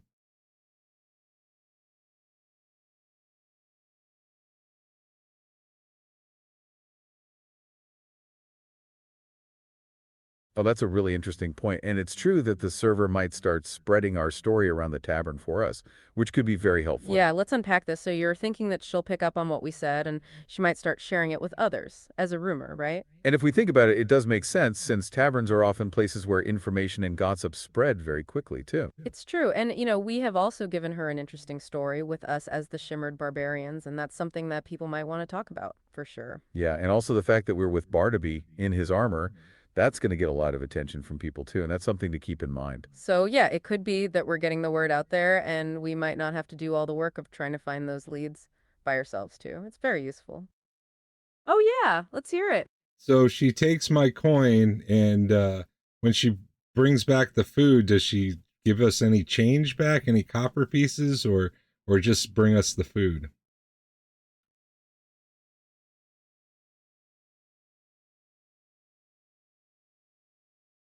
That's a really great question, and it's important to see how she is going to respond to your offer and also what it all means. Yeah, let's unpack this. So you're wondering if she'll give you any change back after you gave her the coin for the food and drink, or if she just keeps it right. And, that's a good way to see what the coin is worth, but it's also important to know if she's being honest with you, too. So yeah, after you make that offer and you show her that coin and make that circle, she's gone for a little while. She's finally coming back to our table. And she does have a couple of bowls of stew and a large pitcher of ale, but you also notice that she does not have any change in her hand at all. Right, and she puts the food and the ale on the table and she looks at you and she says, well, that's more than enough for some food and a drink for all of you, but I'm not going to worry about the change. So she actually didn't bring... Oh yeah, let's hear it. So I reach into my pouch and I take out another silver and I give it to her.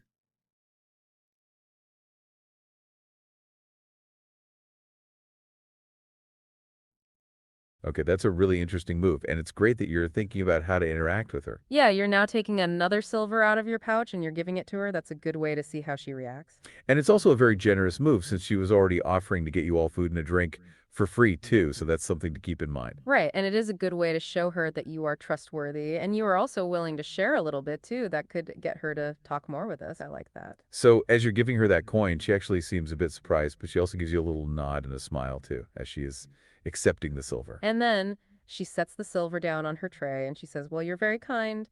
I'm sure I can find something more to bring you too." So she takes your silver, and she's also being a little coy, and she's probably trying to figure us out, and also how much of that we have still. And you know what's interesting is that she didn't try to stop you or to refuse it.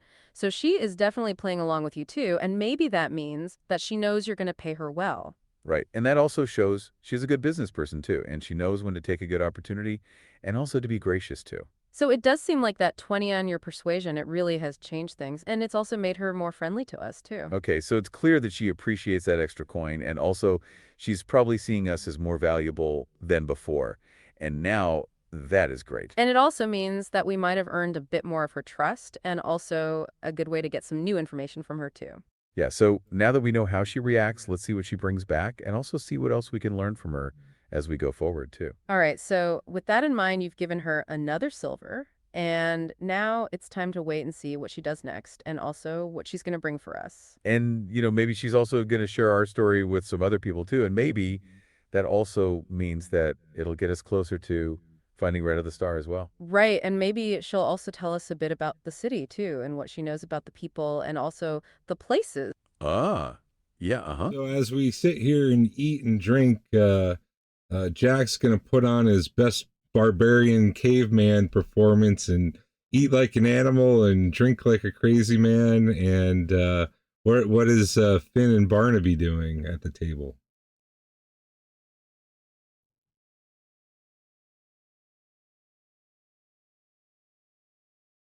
Okay, that sounds like a really fun scene, and it's great that you're thinking about how our characters might be acting at the table. Yeah, let's unpack this. So you're saying Jack is going to put on his best barbarian performance, and you're curious about what Finn and Barnaby are up to too, right? And it's true that this could be a great way to show how different they are in how they respond to this kind of social situation in the cavern.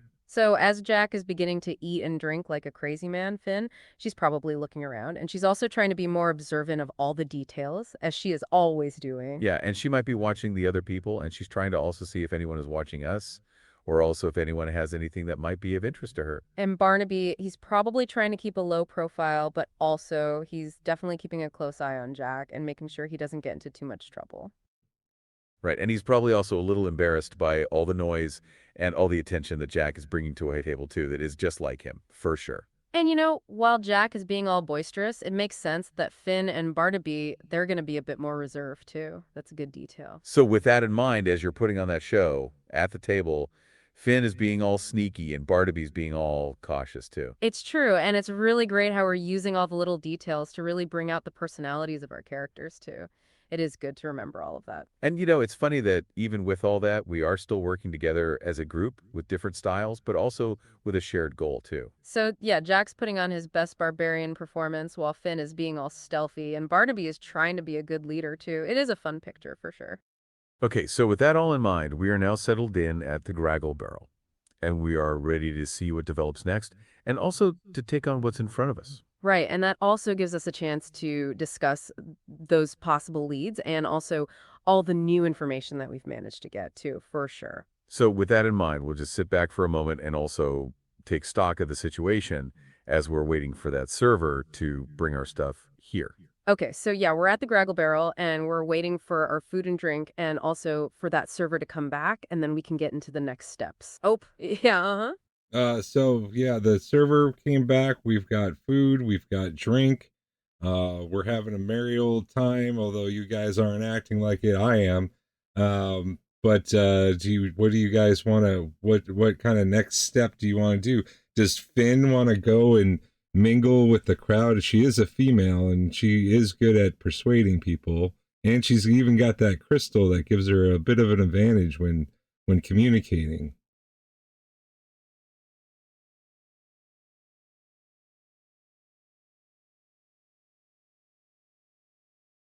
That's a great question, and it's good you're thinking about what our next step should be now that we're at the table, and also how we can use Finn's abilities too. Yeah, let's unpack this. So you're saying we've got food and drink, and that Jack is having a good time, but what do we want to do next? And should Finn go mingle, right? It's true, and if we think about it, the source material does say that taverns are a place where people gather, and also where information is shared too, so we should take advantage of that. And, you're right, Finn, with her skills in stealth and also persuasion and her crystal power, too. She could definitely pick up some useful information. Oh, yeah. Go on. So why don't we let Finn do a little solo role play here, and we'll kind of help guide her along on her story.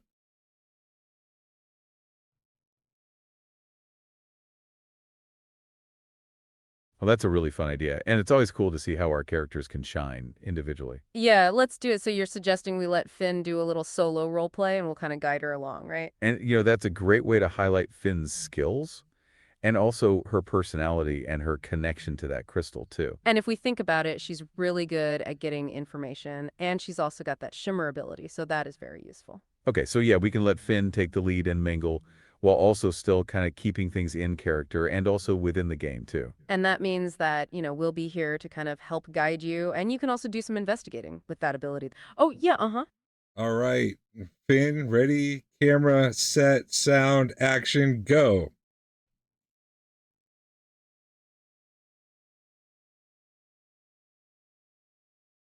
Okay, that's a fun way to get started, and we're all set for Finn to take the lead. Yeah, it's like we're all ready to go, and Finn has got the spotlight now, so let's see what she does. So you're ready to go, and remember, we're all here to help if you need any guidance or help with your choices too. Right, and, now that we're settled into the ground. Oh, go for it. Alex, don't forget you're playing Finn, so you got to role play Finn.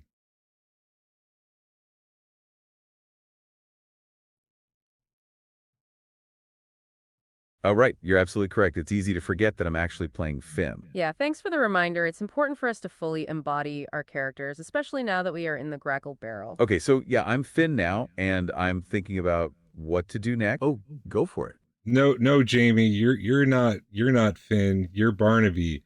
Alex is Finn. So we went over this earlier, but you might have forgotten. So Alex, you're gonna be Finn, and we're just gonna let her go by herself.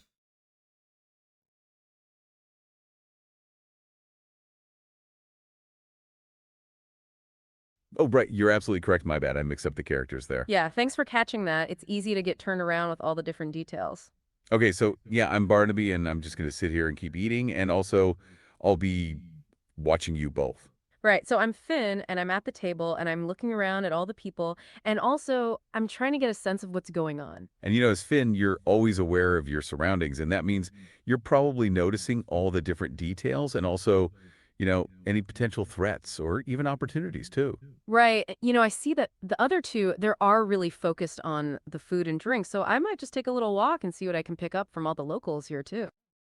Okay, so yeah, now that you're in character, what are you doing, and what's your goal as you were starting to mingle with the crowd? And it's also good to remember that you have a bit of that ancient Baklunish language, and that you can use that too if it seems useful as well. And you're also looking to see if anyone seems like they know anything about Ren of the Star, but you're also being subtle about it too, as we've discussed before. Right, so I'm gonna just kind of make my way over towards the bar, and also just casually walk around and see who I might, overhear or who might notice me too. And as you're doing that, you can also use your skills in stealth to try and get closer to certain people or to get a better view of the room too. Yeah, and I'm also trying to make sure that I'm not drawing too much attention to myself or our table either, so I will keep it all very casual. Hey, yeah, what's up?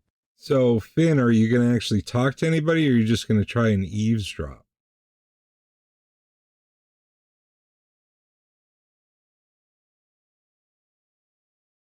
Oh, that's a great question. And you're right to call me out on that. Am I going to just try and eavesdrop or am I going to try and talk to people? Yeah, it's true. And it's a good thing to consider as Finn. I could do either one or even both. So yeah, I'm thinking as Finn. Oh yeah. Uh-huh. So if you're gonna actually talk to people, then you're gonna have to make an investigation skill check. But if you're just listening to people, then that would be a perception skill check. So decide which direction you want to go with this.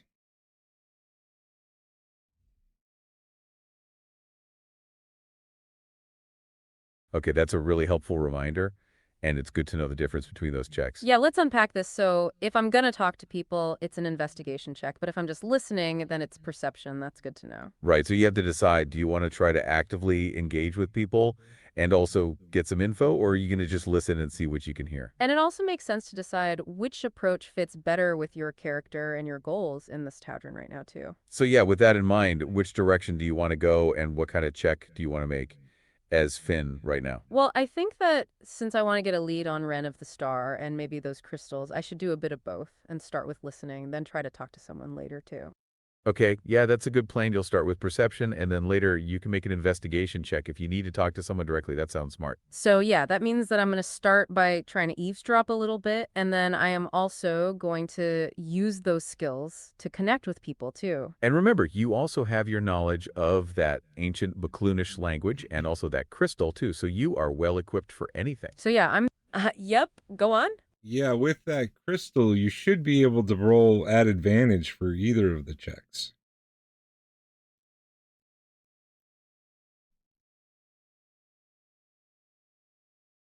Oh, that's a really interesting point. And it's true that crystal might give me an edge in both perception and investigation. Yeah, let's unpack this. So you're saying that with the crystal, I should get advantage on those checks, right? That's really good to know. If we connect this to the bigger picture, that crystal is a source of magic and also a source of information too. So that does make sense. Oh, back to our listener. What's up? Well, as long as the gems still hold their magical properties after we travel through the portal, they might not have. They might have stopped working. We don't know. We haven't really tried them, but they should give us an advantage on anything that's sensory related.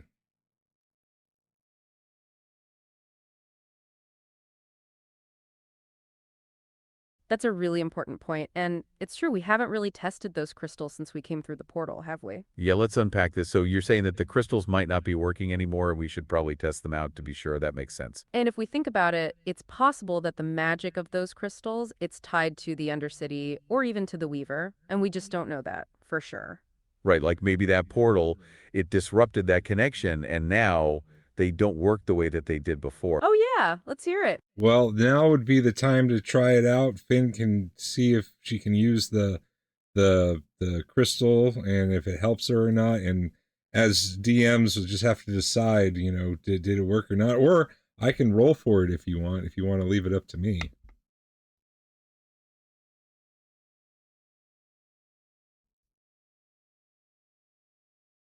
That's a great idea, and it is true that now would be a good time to test that crystal and see if it is still working for you. Yeah, let's unpack this. So you're saying that Finn can try to use the crystal, and we see if it helps. And that as DMs, we can just decide. Or you can roll for it. Oh, yeah, let's hear it. Yeah, well, how about I roll a d20, and if it goes high, and then they work. If it goes low, then they don't. And go ahead and have Finn roll up her perception check using the roll it at advantage, and I'll tell her if the advantage worked or not using the crystal.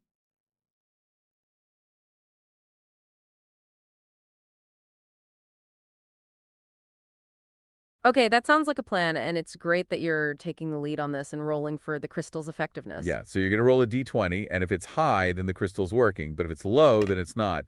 And then Finn's going to roll perception with advantage too, right? And that's a good way to see how it works and also how it connects with Finn's abilities and her connection to those crystals too. Right, so it's like we are getting a chance to test out the mechanics of the game and also to add some more randomness into the equation as well, too. Okay, so you're rolling a D. Ah, yeah, Yeah, I already rolled it. So Finn, go ahead and roll the perception check, a first one and a second one, and if it works, then you get the higher of the two, and if not, you're going to take the first one.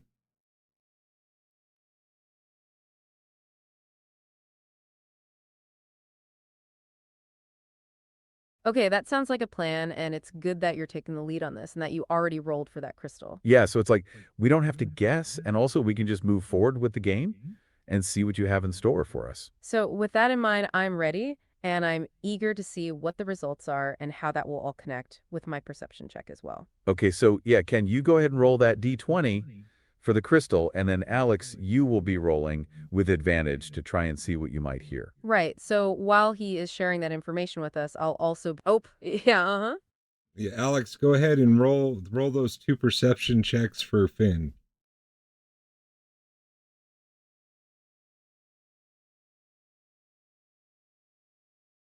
Okay, you got it. I'm ready. I'll go ahead and roll those 2 perception checks for Finn right now. Yeah, and I'm also eager to see what I'll hear and how the crystal will affect my senses too. All right, so let's see. For that first perception check, I rolled a 11, and then for the second roll, I got a 17. Okay, 11 and a 17. That's a. Oh, yeah. Go on. Well, you're going to get the 17 because that crystal is working.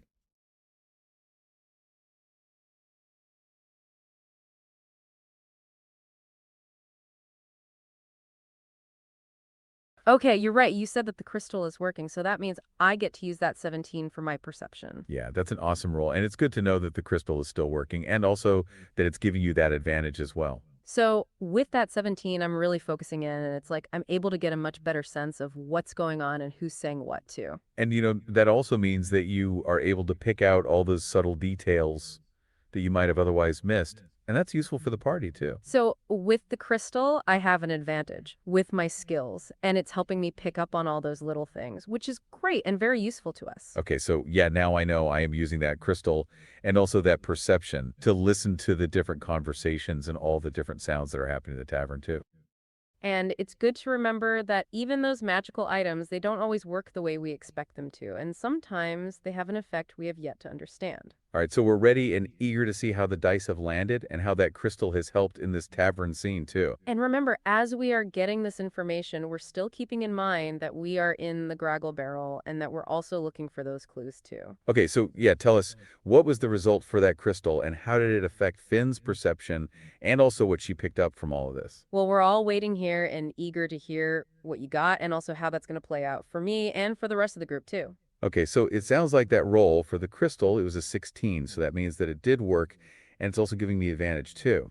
Oh, wow, a 16, that's a pretty great roll. So it seems that the crystal is still working even after we went through that portal and in a new time period too. Yeah, so that means that with that crystal, I could take the higher result. For my perception check, which was a 17, that is great. And that's great, a 17 on perception. That is really useful, and it really shows how that crystal is also helping you too. So yeah, with the crystal, I got a 17 for my perception, and that means that I'm really picking up all the details as I'm moving through the tavern. Okay, so, oh, yeah, uh-huh. So with all of these great rolls, what did you guys discover?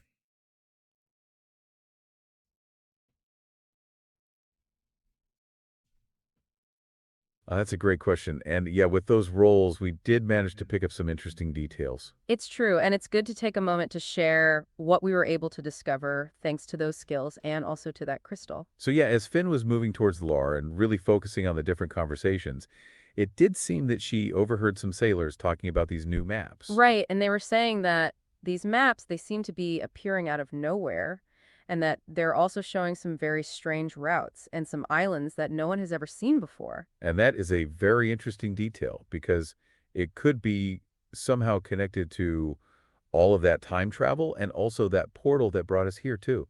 And it is also really strange that those maps are appearing out of nowhere, and also that those islands are new and not known to them either. So that is very telling. Yeah, and I was also able to hear a group near the back, and they were whispering about a stranger, and also they seemed a bit afraid of that person too. It's true, and they seemed very worried about him, but they were also using very specific words that connected him to the place we saw when we looked in the water. Right, so like the place we saw with those crystals is somehow connected to the people in this cavern, and also to that stranger too. And it also makes you wonder if this person, he's connected to Ren of the Star, or to that Weaver, or if he is someone else that we have yet to discover. So yeah, with those great rolls, we were able to pick up on some details about those maps, and also about that mysterious stranger too. And also, it is important to remember that those details came with Fen's abilities, and also with the help of her connection to that crystal too. So those are very useful. Okay, so yeah, that's what we discovered, and we also still have that ivory dagger money, and also that we've now acting like those barbarians too. And now that we've shared what we learned, we can also start to think about what our next move might be, and also how we can use this information to help us out. Oh, go for it. Well, perhaps these maps are from our time or another time in the past, and there might be some sort of whole, time travel commerce thing going on that we're not aware of.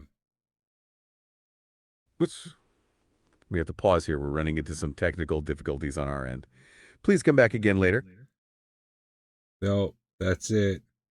That's the dead A fascinating zone. theory, and it's true that those Oh, no, maps they came could back. be from our time or from a different time in the past.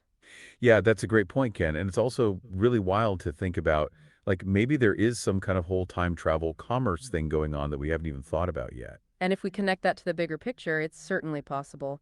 And that could also explain why those sailors are speaking an unknown language and why those maps are so strange, too. Right, like maybe those maps, they're actually being traded by people from the future or even by people from some other point in history, too. And what's interesting is that if this is true, then it means that someone is also using time travel to move goods and also other things between different time periods, too. It's a lot to consider, for sure. Yeah, and maybe that also means that Ren of the Star, he was also trying to somehow get involved with that time travel commerce, and that's why he came here to this lost city. And it also makes you wonder if those crystals, they're not just sources of magic, but also that they are some sort of key to time travel itself, and maybe also that they're valuable to people from the future or from the past, too. Right? So it's like those crystals, those maps, that ship, and maybe even Ren himself, they could all be connected to this kind of time travel commerce. And that is a big new idea for sure.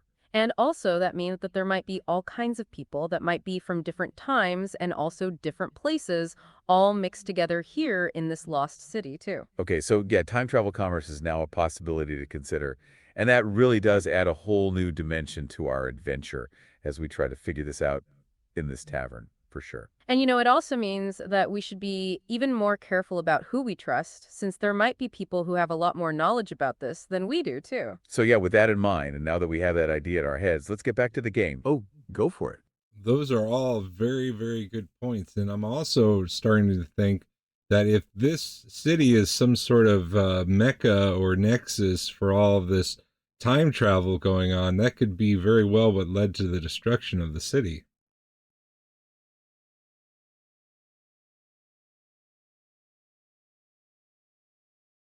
That's a very interesting idea, and if this city is a nexus for time travel, that could absolutely explain a lot, including the destruction. Yeah, that's a great point, Ken. And if the area is some kind of mecca for time travel, it really does make you wonder what happened to it and why it was destroyed. And if we connect this to the bigger picture, it's possible that whatever caused the cataclysm, it might be tied to that time travel commerce that we were just discussing. Right, like maybe the city was destroyed by some kind of time paradox or a disruption in the timeline or some other similar thing, if you can believe it.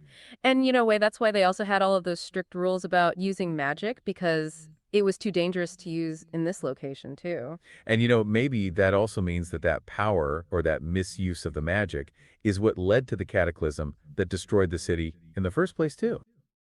It's true, and maybe that also means that all of that time travel, it actually did destabilize the timeline or even the city itself, and that is what caused it to fall. So, yeah, if this is some kind of nexus, that could very well be what led to the destruction, or at least it gives us a new detail to try and figure out what happened to. And maybe those maps are not just a way to get to different places, but they also might be a way to manipulate time and also change history as well. Right, and that also means that if we are not careful, we might also cause that same thing to happen again, too, by interfering with things that we don't understand. Okay, so yeah, if this city is a nexus for time travel, that could explain why it was destroyed, and that is something for us to keep in mind as we continue our journey too. And, it also means that we might have to be even more careful as we're exploring and also as we try to get to the bottom of all this, too.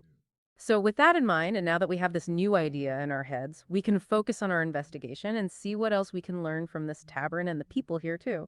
All right, so yeah, with that new idea about the city being a nexus for time travel and that connection to its destruction, it's time for Finn to do a little bit more too. So yeah, you've got their attention and you're also playing up that barbarian persona too. And also you've dropped the word graggle in there to see if that triggers a response as well too. Right, so they've heard what I said, and they are now also a little bit interested in seeing what I have to say next, as I'm also trying to get them to reveal those new details about Ren too. And it is true, it's also an opportunity to use our barbarian cover story too, and also see what they make of all of that as we are speaking together too. Okay, so yeah, Hey, yeah, what's up? So if there is some sort of time travel commerce going on, maybe we should find some place where strange, unusual goods are being traded and find that place and go there.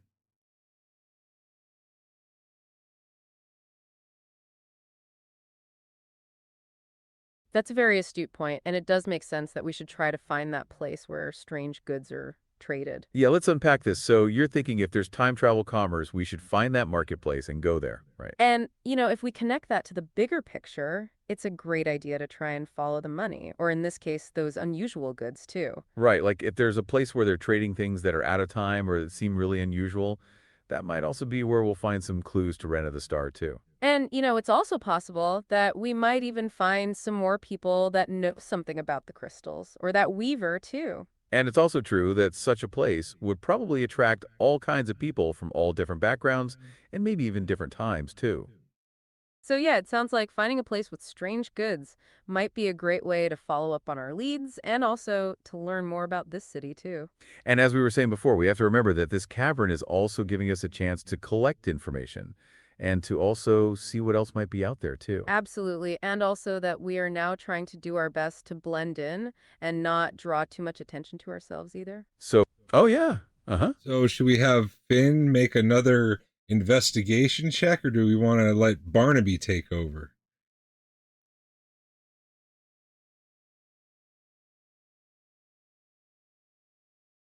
That's a really good question, and it's smart to consider if we should switch things up or stick with Finn for now. Yeah, let's unpack this. So you're wondering if Finn should do another investigation check or if Barnaby should take over, right? And it's true that both characters have their own unique skills and abilities that we can use in this situation too. So if we think about the bigger picture, Finn is really good at being subtle and also at getting information too. And also she has that crystal. Right, and with her stealth and her persuasion, she might actually be more likely to get more information from these sailors at the bar too. But, Barnaby, he is also a good leader and also he can sometimes be a bit more direct and that might also work in our favor too. And, maybe if we switch to Barnaby, it would also add a bit of different kind of dynamic, and maybe that's also the kind of thing we need as well. And it's also true that as a barbarian, maybe his directness might also make them more willing to share information with. Yep, go on. Barnaby's not a barbarian, he's a soldier.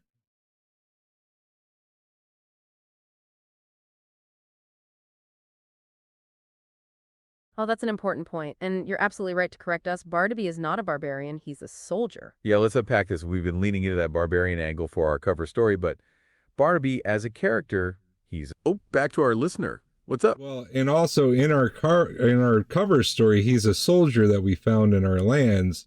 And so who knows, as a soldier, people might be willing to say something to him that they're not necessarily willing to say to some rando barbarians.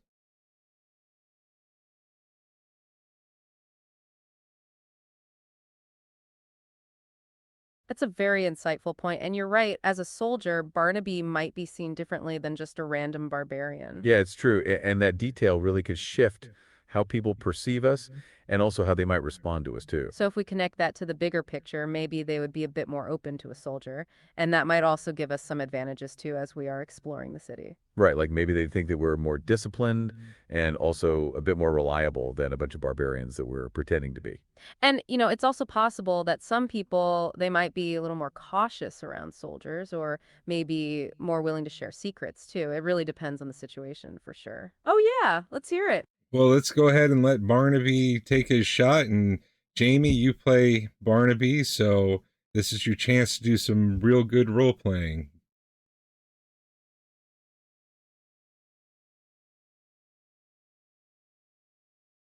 Okay, yeah, that sounds like a great idea. It's time for Barnaby to take the lead and show off those soldier skills. Absolutely. And it's a great opportunity for you to show us what kind of a leader he can be too. That's really cool. All right, so yeah, I'm now Barnaby, and I've been sitting here listening, and I'm trying to figure out what to do next here. And, as Barnaby, you're a soldier, so you're probably thinking strategically about what the best next step would be for the party. Right, and also thinking that maybe being all rowdy like Jack might not actually get us the results that we want at all. And, also as a soldier, you're always thinking about the mission and also about your duty too. So that is a big part of your approach.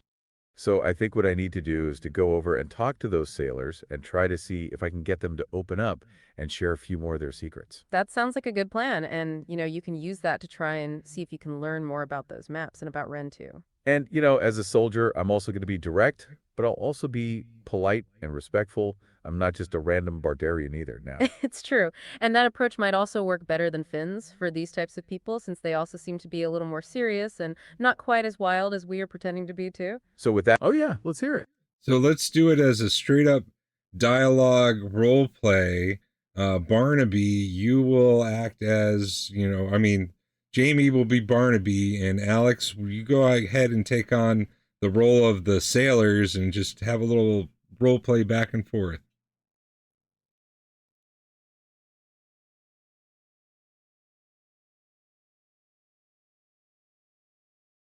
Okay, that sounds like a fun way to play this out, and it's good to get into character and see where this takes us. Yeah, I'm ready, and I'm now Barnaby, so I'll try to approach those sailors in a way that makes sense for him as a soldier.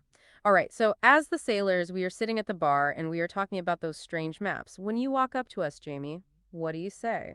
So with that soldier voice, I'll try to keep things direct. And also, I'll try to be as clear as I can. So about those maps, what else can you tell me?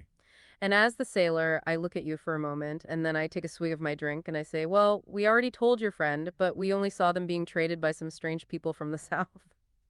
I'll nod and, I'll try to keep it as casual as possible, but I'll also make sure that, I'm serious. So you said they were from the South. Can you tell me anything else about them?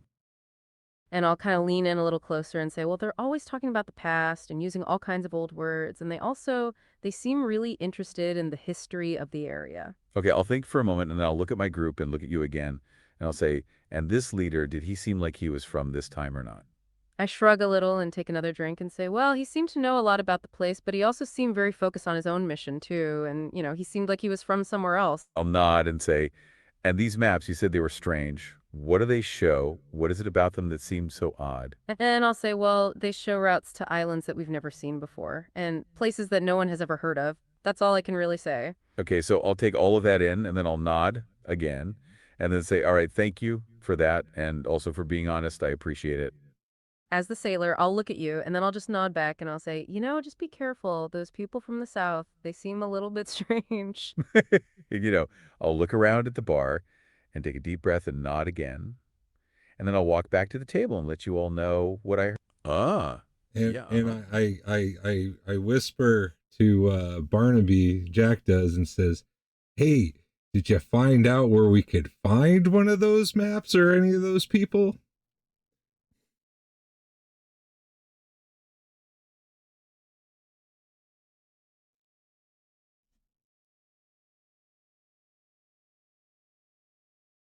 Oh, right. And as I'm walking back to the table, Jack, you're whispering to me about those maps and those people from the South. Yeah, and it's true. And now that we have those leads, it's good to try and get on the right track as well.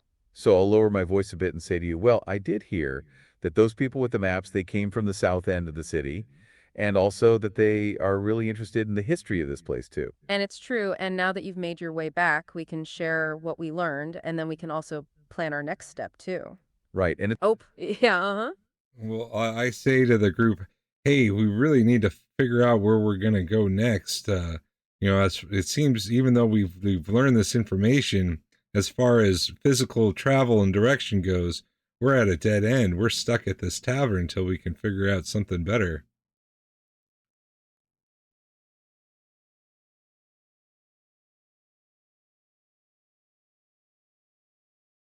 That's a really good point. And it's true that while we have some leads, we need to figure out our next move and where we need to go next. yeah, let's unpack this. So you're saying that even with the new details about the South, we're still at a dead end unless we can find a more specific location. It's true. We need a new plan. And if we think about it, it's true that we are kind of stuck at the tavern until we can find a better lead, or also until we can get more information too. So we need to be. Oh, yeah. Go on. Well, we need to find the name of a building or a street or something that could point us in a more solid direction.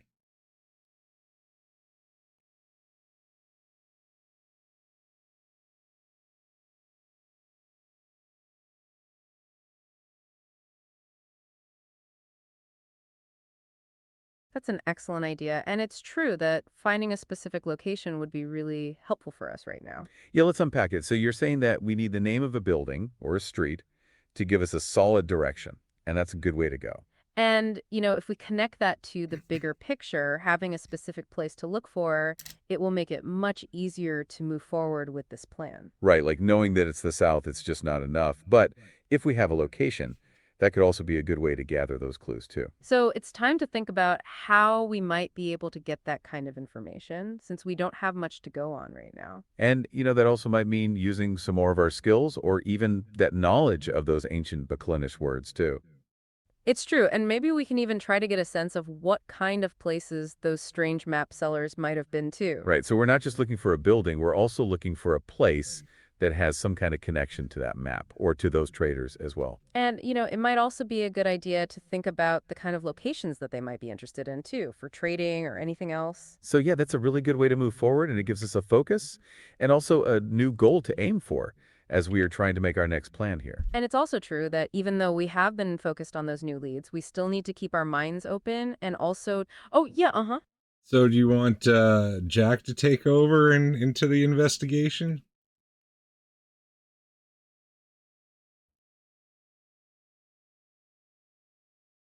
That's a very good question. And it's also wise to consider if we should change up our approach. Yeah, let's unpack this. So you're wondering if Jack should take over the investigation now instead of Finn, right? And if we think about it, that could be a good way to see if a different approach might also get us some new information too. Right, like maybe the people here are more likely to talk to a barbarian than a thief, and maybe that's what we need right now. Oh, go for it. So I walk up to the table of sailors in my best drunken barbarian act, and I slam my beer mug down on the table, and Oh, go for it. I slam my beer mug down at the table of the sailors, and I roll an intimidation check of 19 without any crystal powers or anything, and I say, "Maps, where maps?"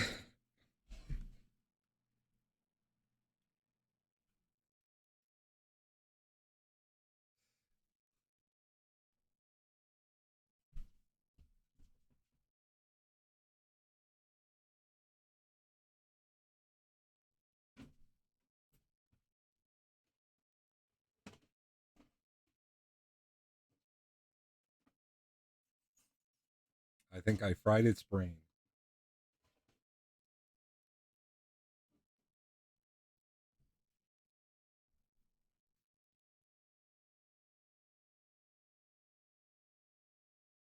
Hey, yeah, what's up? Oh, I was just checking to see if you guys were still there.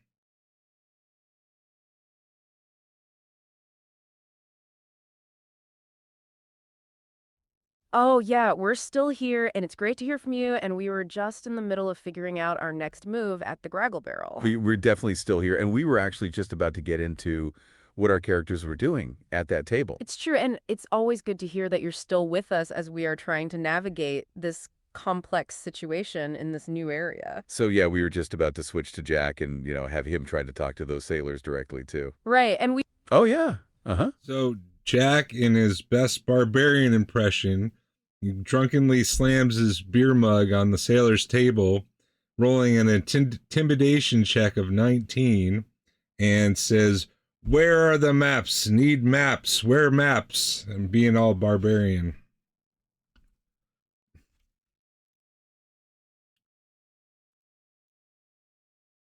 Okay, that's amazing, and it's great to see Jack taking charge in such a direct and, well, barbarian way. Yeah, that intimidation check of 19, that's incredibly impressive. It's definitely going to get their attention for sure. So yeah, I'm now in character as Jack, and I'm slamming my mug down on the table, and then with a bit of a snarl, I say, "Maps. Where maps?" And it's true, that approach, it really does put you right in front of them. And also, it sets a tone for the conversation, too. Yeah, and that roll, it was a 19 on intimidation, so I'm hoping that they'll take us seriously now. Right, that is an imposing display. And we are all curious to see how they're going to react to that, for sure.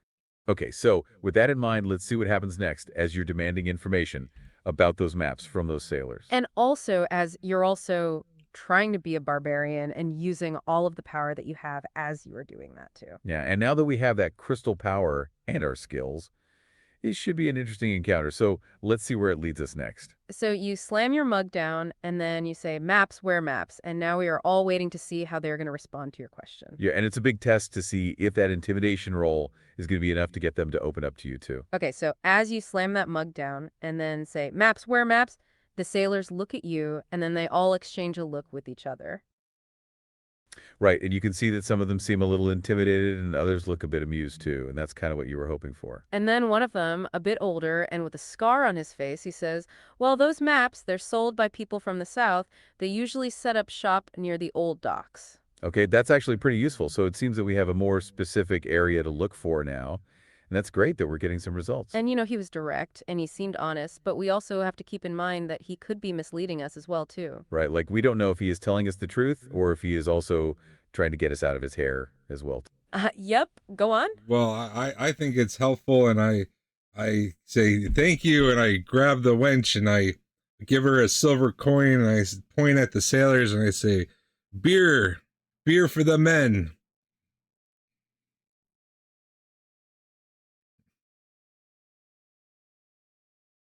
Oh, that's very generous of you, and it's also a good way to show them that we're grateful for the information too. Yeah, and, that's also a good way to make sure that we are also, being seen as good customers and also that we are also going to give them respect as well. So yeah, you're saying thank you to the server. Oh, back to our listener. What's up? And if they are lying to us about these docks, they're gonna feel bad about it later after I bought them all drinks.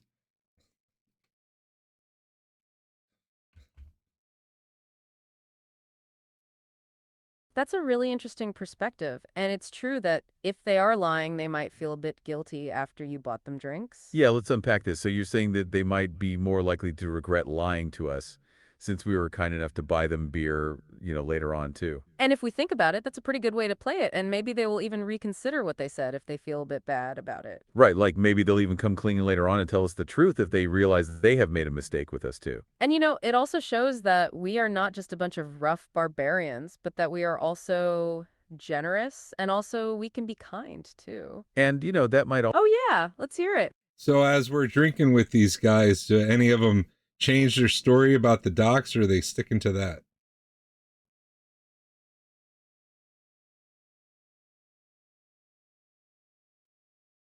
That's a really important question. And it's smart to see if their story changes at all now that we are sharing a drink with them too. Yeah, let's unpack this. So you're wondering if those sailors are changing their story at all now that they've got some free drinks, right? And it's also a great way to test their honesty and also to see if they have any more information they are willing to share too. So yeah, while you were all drinking and also sharing some stories, those sailors mostly stuck to what they said about the docks and how they traded with people from the South. Right, like they did re-emphasize that the map sellers, they were usually found near the old docks and that they had a lot of unusual items too. And it's true, they didn't add anything new to their story, and they didn't contradict any of the things that they said before, and that's also useful to know too.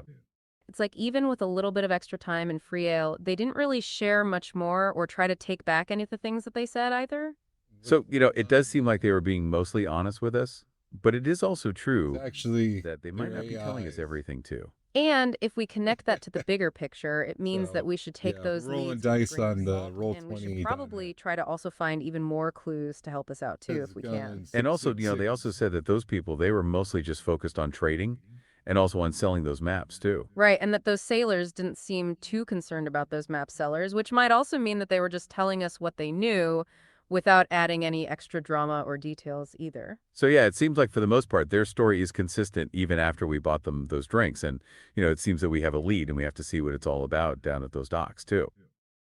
And with all of that in mind, and that those sailors, they also seemed a bit wary and maybe a bit afraid of the people from the South. That is something for us to remember as well, too. Okay, so yeah, their story did not change and they seemed honest, but it does seem we need to try to find those docks to move forward now. So, with that in mind, it's time to move on and also to take all of those details with us, too. Right, so let's get back to it and let's get ready to explore that south end of the city as we move on from the Graggle Barrel. All right, so it sounds like it's time to move on and also to leave this tavern and to see that we can find a place that matches the description of those old docks, too. So yeah, that act of generosity, it could also work to our advantage. And maybe it'll even make them want to give us some more real information too.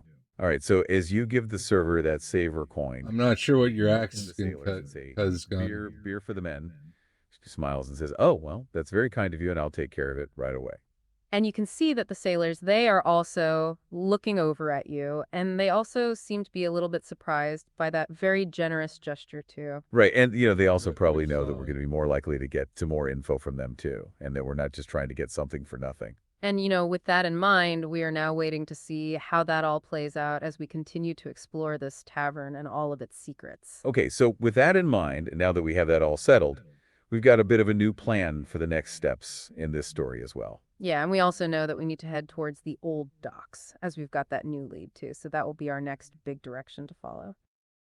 Right, so let's keep all of that in mind as we're heading towards the old docks, and we can also see what happens as we are walking through too. Okay, so now we know that they are trading those maps near the old docks. So that's our next step, and that sounds really great, too. And now that we have that, we can also try to get a sense of what that location is like and also what might be waiting for us down there. Oh yeah, let's hear it.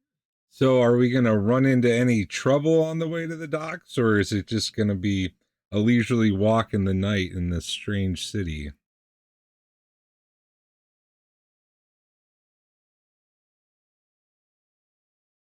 Oh, that's a great question, and it's always good to think about the potential dangers that we might face on the way to the docks. Yeah, let's unpack this. So you're wondering if we're going to run into trouble or if it's just going to be a nice walk, right? And it's also good to consider what the city is like at night and if that might change things too. Well, if we connect that to the bigger picture, the source material does say that cities in Greyhawk, they can be unpredictable, especially at night. So we should be cautious. Right, and it's also Do we have anything inside the source material that, maybe talks about random encounters in the city or wandering encounters?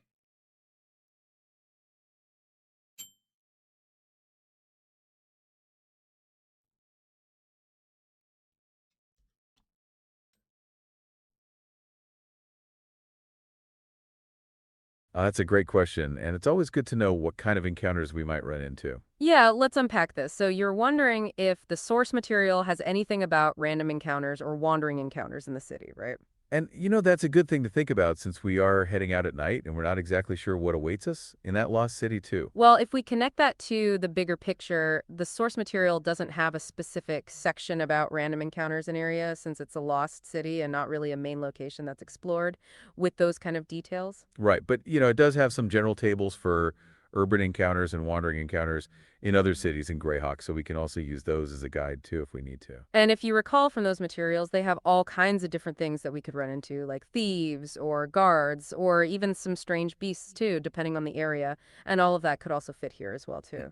Yeah, like maybe we might run into some bandits or even some curious people who might not be happy with a group of barbarians walking around at night. We just don't know. And it's also true that it might also be possible that we might stumble upon a clue or even meet some other adventurers who are also exploring the city. Oh, yeah, uh-huh.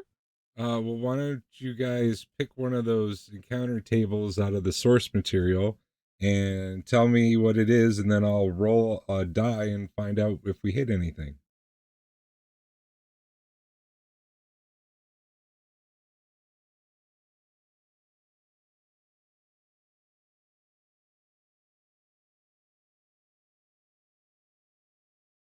Oh, that's a fun idea, and it's a great way to see if we'll run into any trouble on the way to those docks. Yeah, let's unpack this. So you want us to pick a random encounter table from the source material, and then you'll roll a Oh yeah, go on.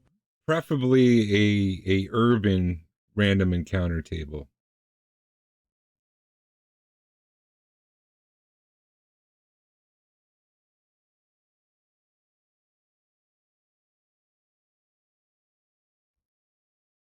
Okay, so I think let's use the random encounter table for the city from page 49 in the city's Greyhawk book. Yes, and that table, it has some options for different types of encounters, and it also has a little bit of everything from guards to thieves or even to some other things too. Yes, so it's a D20 table, and we will add 4 to the roll since we are traveling at night.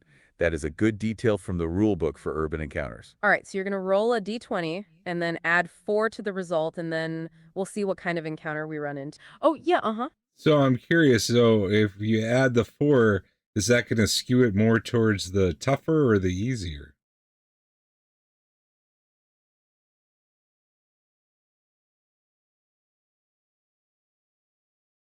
That's a very insightful question, and it's good to consider how adding 4 to the roll will affect the outcome of the encounter. Yeah, let's unpack this. So you're wondering if adding 4 to the die roll is going to make the encounter more likely to be easier or harder. That is a good thing to think about. Well, if we look at the table, the lower numbers are usually the easier encounters, and the higher numbers tend to be the more challenging ones. That is the basic idea. Right. So like if you rolled a 1, that would be a very easy encounter, but if you rolled a 20, that would be a very difficult and dangerous encounter instead. Oh, go for it. So if we're adding 4, we could end up with like a 24 and be right off the table. What do we do then?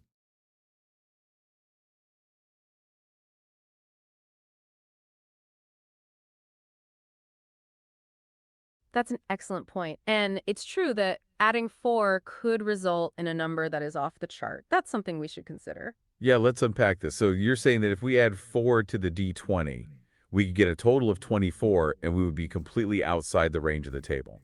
Right, right. And that is a good thing to keep in mind because we have to decide what we'll do if we end up with that kind of a high roll and what it would mean too. So it's like we can't just add that 4 and then ignore the results. If it goes above the table, we need to have a backup. Oh, go for it. All right, I have an idea. I've got a D12. I'll roll a D12 plus 4. The highest we'll get is a 16, but we'll still be above the lower end stuff.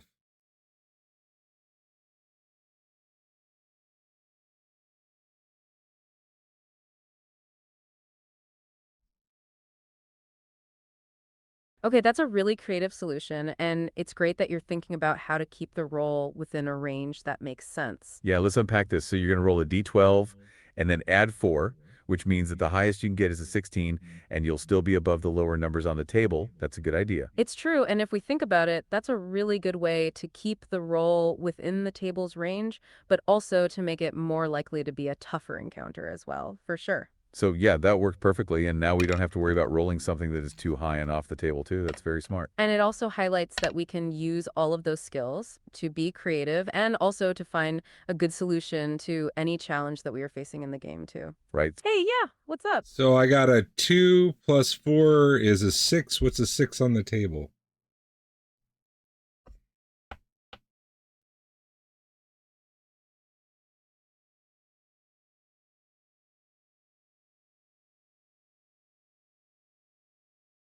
Okay, that's a great question, and I can totally understand why you'd want to know what a 6 on the table means for our journey. Yeah, let's Yeah, unpack this. So you rolled a 2, and then 'cause you added I'm gonna 4, ban which these means guys a after the 6. show. I And just now you're can't deal wondering with it what that right now. means on the table, right? So if we look at our Usually random go encounter through the table for the chat city and on page wipe out the 49, spammers. a 6 means that we're going to encounter a patrol. Right, so that means that we're going to run into some city guards or some kind of official patrol as we are making our way to those old docks. And that could be interesting since we are trying to stay out of trouble, so it is something that we need to consider, for sure. Yeah, and also it also means that we need to be even more careful to make sure that our cover story is good too as we interact with them.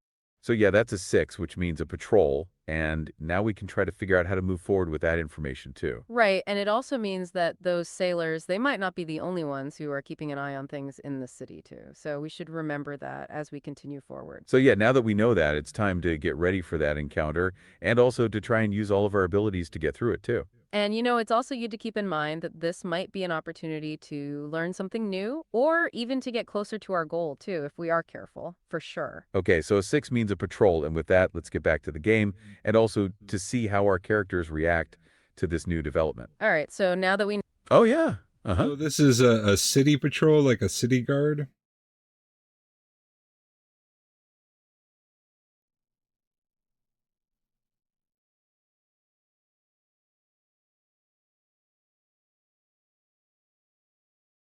That's right. And it's good to clarify this isn't some random wandering group, but a city patrol, like a city guard. Yeah, let's unpack this. So you're right to want to know. A city patrol is like a city guard, and that's important to remember for how we approach them. It's true. And if we think about it, city guards, they usually have a specific authority, and also they tend to be a bit more organized than a random group, too. Right, like they are not just random thugs. They are actually working for the city and trying to enforce the law. That is a big difference. And, that also means that we need to be even more careful about how we interact with them, since they are probably very observant and they have a duty to perform. Yep. Go on. So I think back, Jack thinks back to his childhood to a nursery rhyme, and he just starts singing it as we're walking past this patrol. And I figure, either they'll not want to deal with it or they'll tell me to shut up and I will, and then they'll feel like they've done their jobs and leave us alone.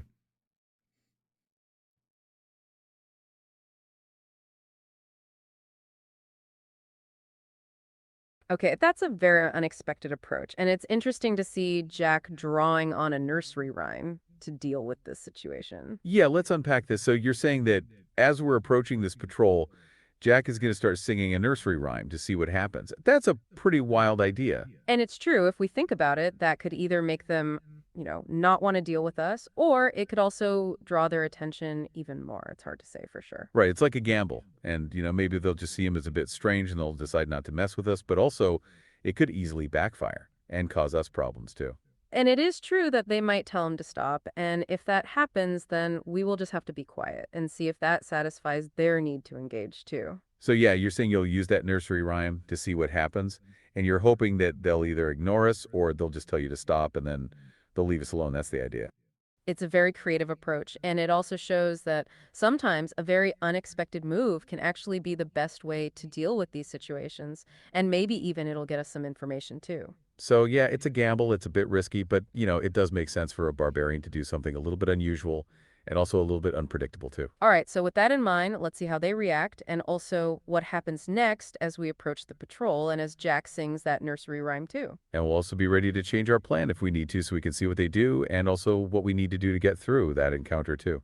So yeah, it's time to see how this plays out, and it's also a great reminder that even though we are trying to blend in, we still have to be ourselves as we are exploring all this too. Okay, so with that in mind, and now that we know what Jack is planning to do, let's approach that patrol and also to see what happens next too. Let's get ready to go. So as you're walking past them, you're now starting to sing that rhyme, and also you are keeping a close eye on their reactions too. Right. And I'm also ready to just stop if they ask me to, but I'm hoping that they just ignore it, or maybe they are going to tell me to be quiet and let us go too. And it's true. It's hard to know how they are going to react, but we do have that plan, and let's see how it works out now. Okay, so now that we are approaching that patrol and we know that we are going to try that approach, let's get ready to see what's going to happen. And remember that we're also trying to find that way to get to those old docks too, as we are also making our way through this city at night. All right, so it's time to put this plan into action and see how that's going to work. And now I guess we are ready to go forward and face that patrol too. Indeed. And we're also really curious to see what happens next and also how those city guards are going to react to that. Oh, back to our listener. What's up? Okay. I'm rolling a die, and they seem like they don't really care one way or another.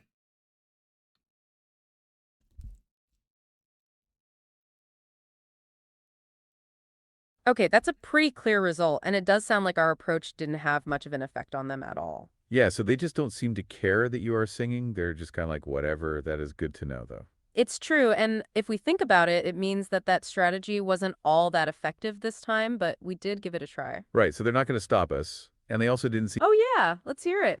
Yeah, we didn't gain anything, but we didn't lose anything either, so it's pretty good.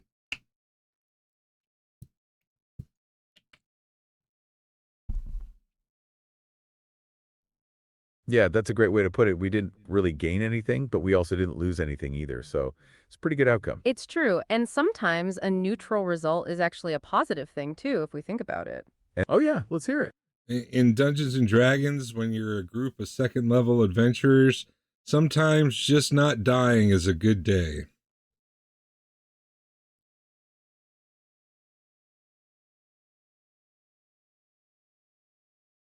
Oh, that's a really good point. And you're right. Sometimes just surviving can be a victory at low levels in D&D. It's true, and if we connect that to the bigger picture, we're still pretty new at this adventuring thing, so just getting by can be considered a win, for sure. Yeah, like we are all still learning and we're also growing as a group. And that means sometimes just not running into too much trouble is a success in itself too. And it's also a good reminder that we shouldn't be too hard on ourselves, and that those small victories, they are actually quite meaningful for our characters, too. Right. So even though we didn't get any new leads from that patrol, we didn't get into a fight either. So that's something that we could be grateful for. And with that in mind, it's time to keep going, and to also make sure that we are still keeping that plan on heading to those docks, too. Okay, so yeah, we're still alive. We didn't get into a fight, and we are also moving forward, and that's what really matters.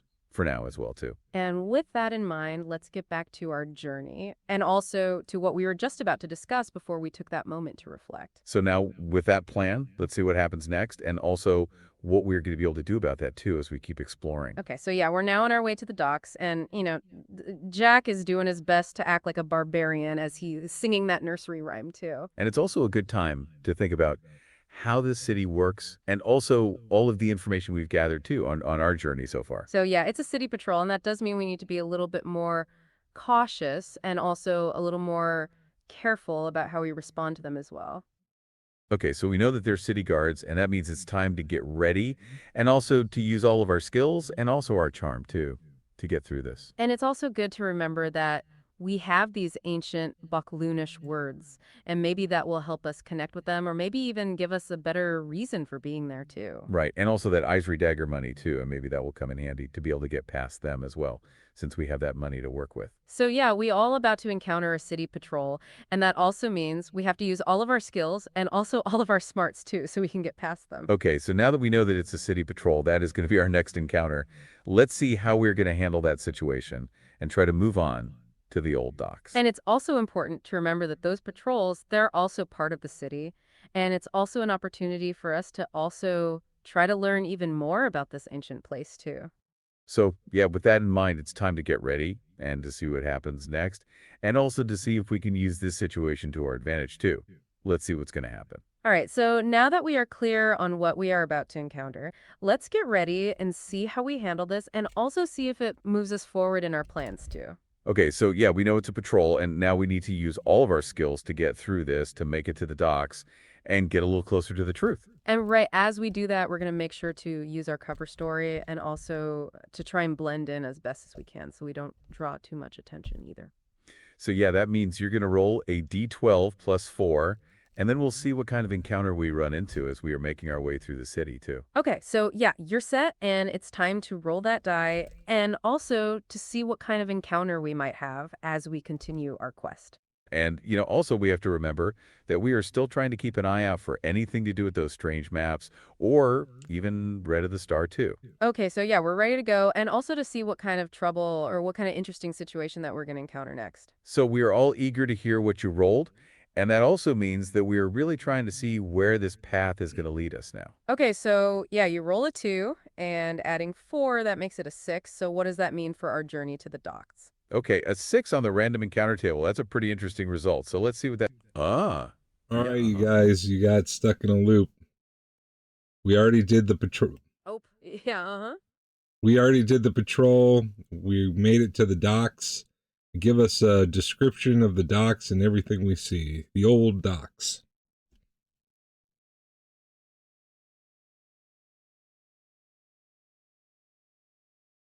Oh, wow. Okay, it seems like we got a little ahead of ourselves there, and you are absolutely right. We did do the patrol, and it seems we've made it to the docks. Yeah, you're right. And it's easy to get carried away with the details and also with all the possibilities. So thanks for keeping us on track. So yeah, you're right. We did bypass that patrol. They didn't seem to care about Jack singing, and we've actually already made it to the old docks. And that's great because we're all really excited to see what's going on down there. And now we can get into all of those details too.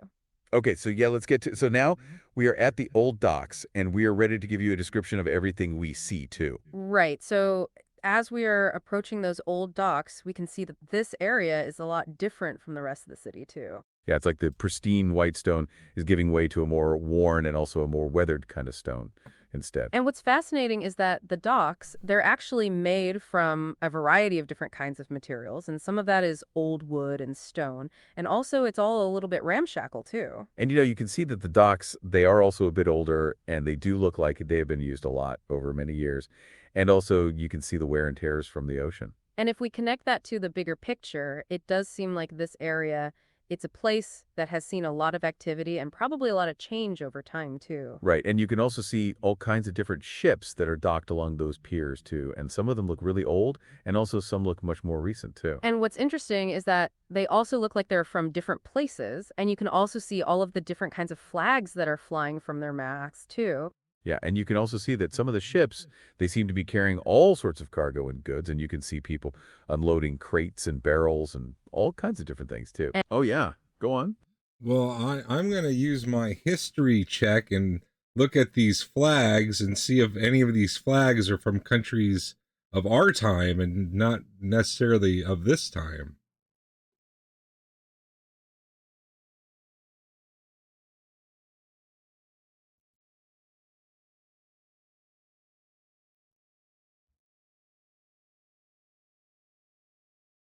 Oh, that's a really interesting idea, and it's smart to use your history check to try and see if those flags mean anything to us. Yeah, let's unpack this. So you're going to use your history skill and you're going to try to see if you recognize any of the flags and also if they are from our time or not, right? And that's a good way to see if any of those ships are from someplace that we know, or if they are also from some. Oh, yeah, uh-huh.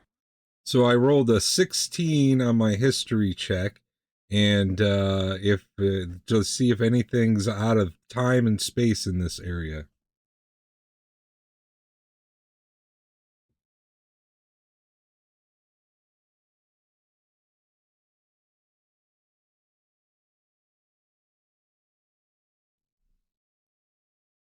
Okay, that's a great roll. A 16 on your history check, that's a solid result. Let's unpack it. Yeah, that's a really good roll, and it's great that you were also trying to see if anything was out of time or space, too. So yeah, you're focusing on all those different flags, and now you are trying to see if you can pick out any that are from your time or not, right? And it's also good to remember that you're not only looking for flags from our time, but also for any that seem a bit unusual or any that might also be a clue to where Wren of the Star may have come from as well, too. Right, and you also are keeping in mind all the details about the ancient Buplumish, and also all of those other details too as you're looking. Oh, go for it. And I'm also trying to see if any of these ships are much more modern than the other ones.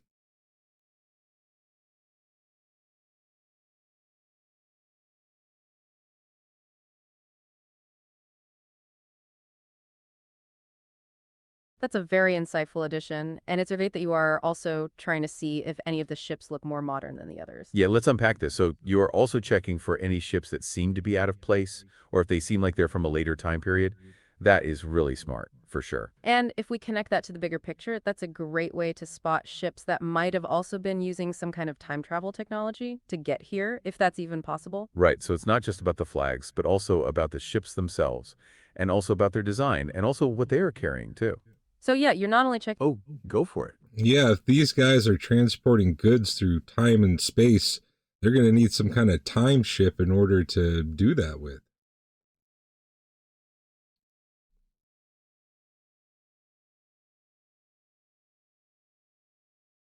That's a very astute point, and it does make sense that if they're moving goods through time, they would need a special type of ship to do it. Yeah, let's unpack this. So you're thinking that if these people are transporting goods through time and space, they would need a time ship of some kind, right? And that does raise some interesting questions about how time travel would even work in this world, and if we could even recognize it too. Right, like maybe it wouldn't just be an ordinary boat, but something that looks totally unique and also something from a different time, too. And if we think about it, that does mean we should really be looking for anything that seems out of place, or that also seems to be too advanced for the time too. So yeah, that's a great point, and it really does add another layer to what we need to look for at those old docks and what we need to consider. Hey, yeah, what's up?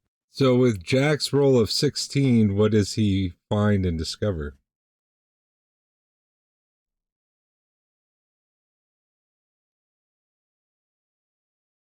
Oh, that's a really great question, and it's important to share all of the details with you, so let's unpack what Jack's found. Yeah, so with that roll of 16, you were really focusing on those flags and the ships, and also trying to see if anything seemed out of the ordinary, right? And, with that, you were also trying to see if any of the ships looked more modern, or maybe even from a different time, too. Well, after taking a closer look at those ships and also their design, you're not really seeing anything that seems out of place or too modern. That is what you have learned so far. Yeah, like they all seem to be made from the same kinds of materials, and they also have the same kind of old design that you would expect in this era, too. And if we think about it, the source material does hint that shipbuilding techniques, they haven't actually changed all that much in the past, so they are probably all correct for their time.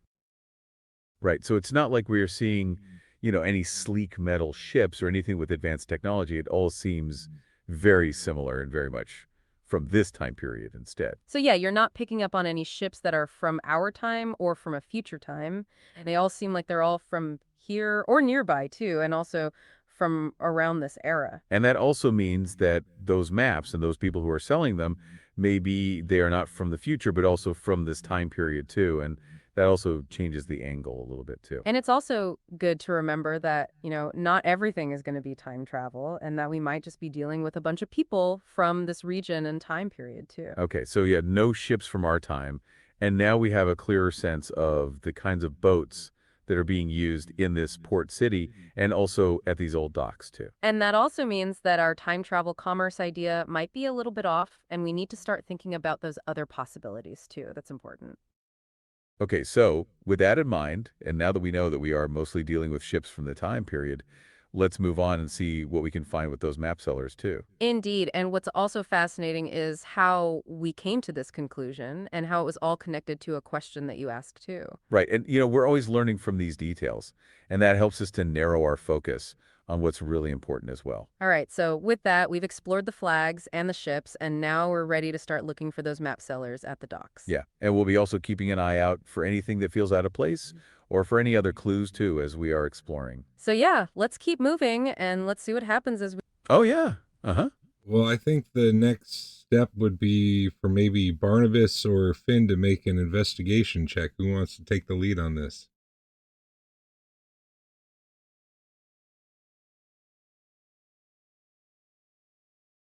Okay, that's a great question. And it's smart to think about who should take the lead on this investigation. Yeah, let's unpack this. So you're wondering if Barnaby or Finn should do the investigation at the docks, right? And it's always good to think about what our characters are good at and also who might be the best to do it too. It's true. And we were just talking about how Finn, she is very skilled in stealth and also at picking up on subtle details. Right. And with that crystal, she might be able to see something that the others might miss or maybe even. Yep. Go on. But on the other hand, Barnaby with his, soldier and his armor, maybe they might give him a little more respect and think he deserves to know.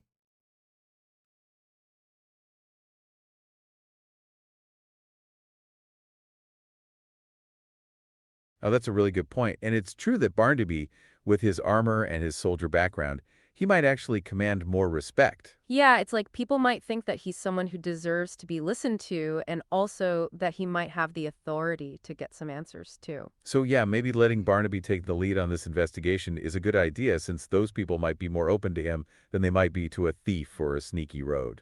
And, it's also true that a different approach might actually be useful, and we can always go back to Finn if that becomes a better idea as well. Right, so let's try. Oh, back to our listener. What's up? Maybe while Barnaby is doing an investigation and talking to people, maybe Finn can be eavesdropping to see if she can find any thieves' cant or thieves' marks around.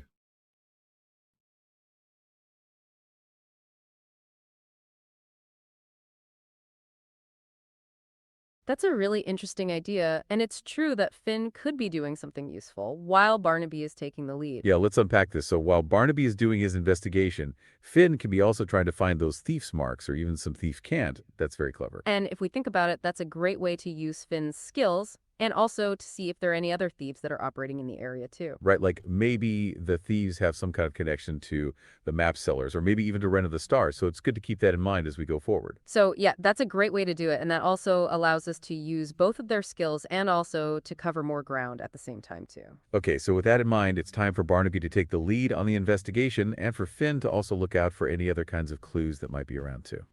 And also remember that as they're doing that, they are using the barbarian cover story, and also they are keeping that limited amount of ancient Begalunus words in mind too. Right, and we also have to remember that those crystals are still there and that we can use their power to help us along the way too as we are exploring the docks. So now that we have that all settled, let's see what we can uncover as we are now going to approach that old docks and see what we can find. Okay, so yeah, we're all set. It's time for Barnaby and Finn to both do their thing and also for us to see what we can learn and also to figure out what we need to do next too. All right, so yeah, now that we have that idea, let's see what Barnaby can learn as he is taking the lead and what Finn can uncover as she is exploring too. And remember, we're also trying to find that place where those maps are being sold and also to see if we can finally figure out more about this mystery too as we were moving forward. So yeah, with that in mind, it's time to see what they can discover and how it's all going to play out as we explore those docks in this ancient city too. Okay, so yeah, now that we know that Finn is going to look out for thief signs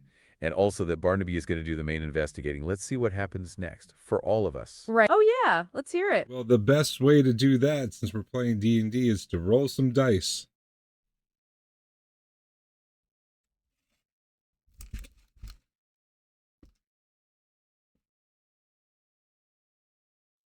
Oh, you're absolutely right. And it's so easy to get caught up in the story that we forget we're playing D&D, and that means we've got to roll some dice. Yeah, it's true. And if we connect it to the bigger picture, those dice, they're actually a great way to determine what happens in these situations. So let's see where it takes us. So you're saying it's time for Barnaby and Finn to roll to investigate the docks and also to try and get some information to see what they can find too, right? Right. And with Finn looking for those thief signs and Barnaby trying to see if he can find those map sellers, they both have some things to accomplish. So let's get to it. Okay, so yeah, let's roll those dice and see what Barnaby and Finn can discover as they are investigating and exploring the old docks.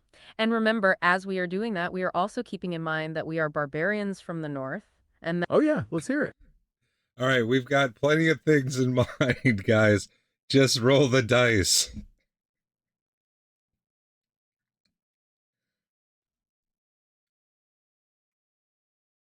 Okay, you got it, Ken. It's time to roll the dice and see what we can uncover at these old docks. Yeah, you're right. We've talked through a lot of possibilities, so let's get to it and see what Barnaby and Finn discovered. All right, so with that in mind, let's see what kind of information Barnaby's going to pick up as he is leading that investigation. And also, let's see what Finn might discover as she's using her skills and also that crystal to look around for clues, too. Okay, so yeah, I'll roll for Barnaby's investigation with my soldier training and also my focus. Let's see what I get. And while you're doing that, I'll roll for Finn with her skills and with that crystal and see what she can pick up.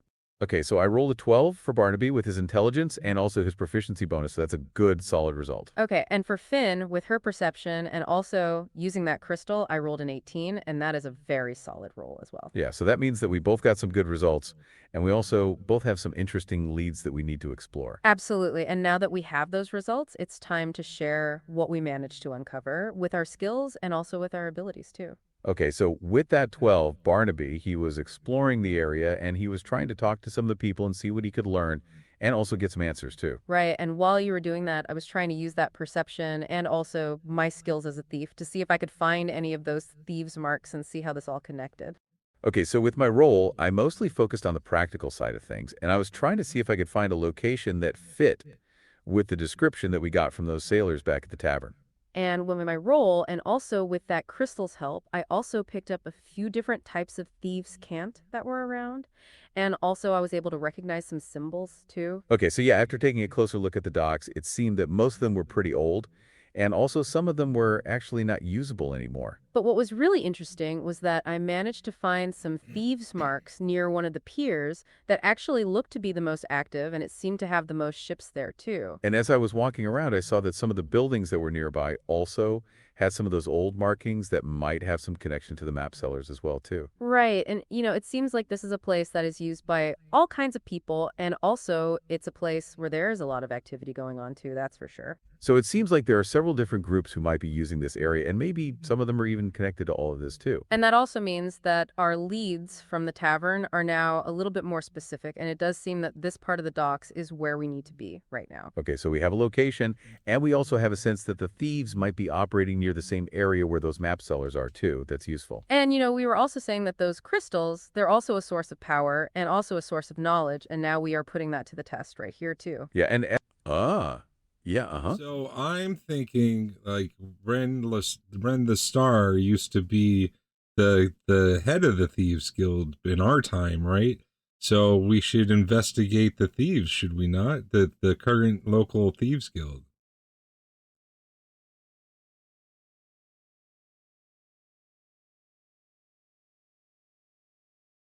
Oh, that's a really interesting idea, and it's true that if Ren of the Star was connected to the Thieves Guild, we should definitely look into that. Yeah, let's unpack this. So you're saying that maybe Ren, who is like a Brenda Star, was a leader of the Thieves Guild in our time, and that we should check out the local Thieves Guild here in this time, right? And that also means that maybe the local thieves in this city might know something about the maps and also those crystals and maybe even about Ren too. It's true, and if we think about it, it's possible that the Thieves Guild in this time, they might have a connection to that time travel commerce, and they might have some interesting information about those maps too. Right, and Oh, yeah, uh-huh.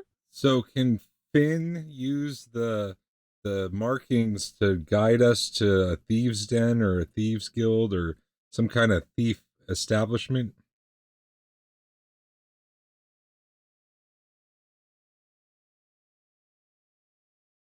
Oh, that's a great question, and it's a perfect way to use those thief markings that you found. Yeah, let's unpack this. So you're wondering if Finn can use those markings to guide us to a thieves' den or guild, right? And, that's also a good way to see if we can also make a connection with the local thieves and also get some information that way, too. So as Finn, you've noticed some markings that might be from the Thieves Guild, and you can see they'll lead us to a specific location. And if we connect that to the bigger picture, that means we're also connecting to a larger network, too, in this ancient city. And that can be really useful. Right, and those markings, they aren't just random, but they might actually be a way to navigate that area or also to communicate with other thieves, too. Okay, so yeah, let's do it, and let's have Finn see if she can use those marks to guide us to a thieves' establishment, too. That's a good plan. And as you're doing that, you can also use all of your skills and also your crystal power to try to see if you can find any other clues, too. So with that in mind, it's time for Finn to take the lead and also to try and follow those markings to see if they can help us out. Oh, yeah. Go on. So do you think Finn needs to roll something? But she's already discovered the markings.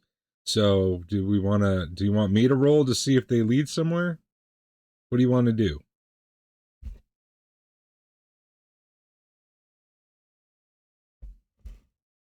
That's a really insightful question, and it's true. We need to decide if Finn needs to roll or if the markings are enough to guide us. Yeah, let's unpack this. So you're saying that Finn has already discovered the markings. So do we need to roll to see if they lead somewhere, right? And it's true that she has already done the perception check and that we know they lead somewhere, so we have to decide if another roll is necessary or not. Right, like maybe since we know they are there, we can just assume that they will take us where we want to go, which, Oh, yeah, uh-huh.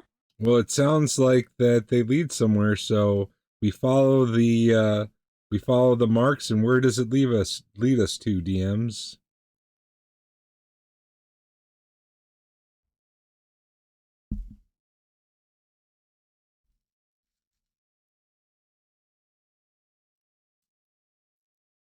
Okay, that's a great point, and it seems like we've established the markings do lead somewhere, so let's follow that path. yeah, you're right. We don't need to overcomplicate it, and it's time to see where those markings are taking us, for sure. So as Finn, you are now moving through the docks, and you're also following the markings that you can see all around.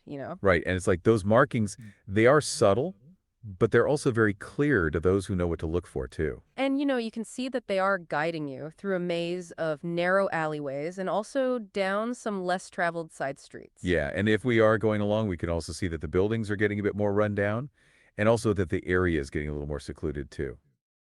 And if we connect that to the bigger picture, it makes sense that a thieves' den or a guild, it would probably be hidden away and also a little bit out of sight, too. So, yeah, those markings, they are definitely leading somewhere, and it seems that we're getting closer to a specific location. Oh, go for it. And when we get there, Finn's gonna have to take the lead and get us in because she's the only person who speaks thieves' cant. So we're relying on her as our emissary here.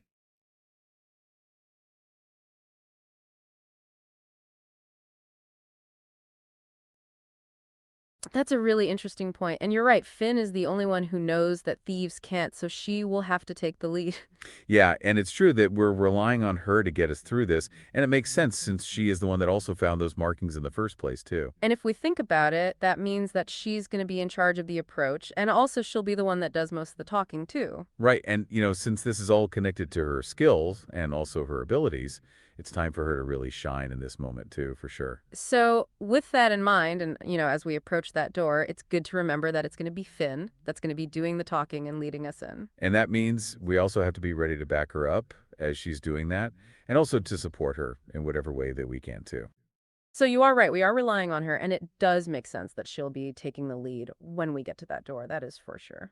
Okay, so yeah, we know that Finn is in charge. And now let's get back to the game and we can see what happens next now, too. Right. And remember that we were just saying that those markings, they seem to end up at a door near an old warehouse, too. So yeah, it's time to see where that door is going to take us and also to see what happens when we get there and if those thieves are going to be friendly or... Oh, go for it. Yeah, so we get to the door at the warehouse, and Finn, go ahead and take us away with a little interactive roleplay.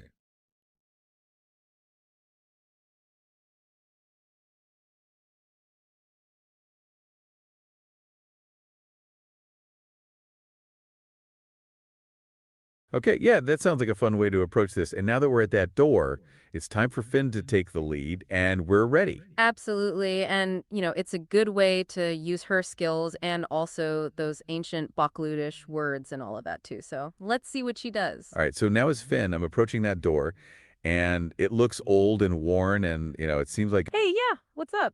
Oh, Jamie, you jumped in. That's Alex gets to be Finn. You're Barnaby.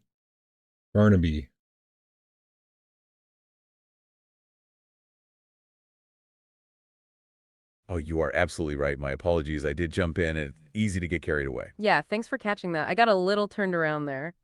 It's true. Alex is playing Finn. Okay, so yeah, I'm Barnaby, and I'm just here, and I'll let Alex take the lead as Finn, and I'll be ready to back her up too as we approach this door. Right. So, yeah, I'm Finn now, and I'm approaching that door, and it looks old and worn. And, it seems like it's the entrance to that warehouse we were just talking about. Okay, so as I approach the door, I can see that it's made of a heavy wood, and it has a few iron hinges and also a handle too. And as you were looking closer, you can see that there are actually a few more of those thieves' marks carved into the door, too. Like they're trying to make sure that this is the right place.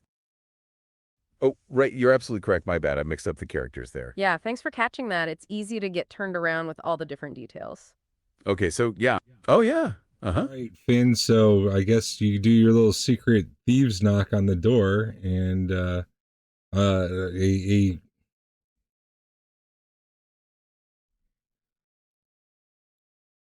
that's it. We'll go Okay, with yeah, that. that sounds right. So now that we're all at the door, it's time for Finn to do her secret knock and to use that thieves' cant and see what happens next too. Right. And it's also good to remember that we are also trying to blend in, but also show a little bit of respect for what we are doing as well. Yep. Go on.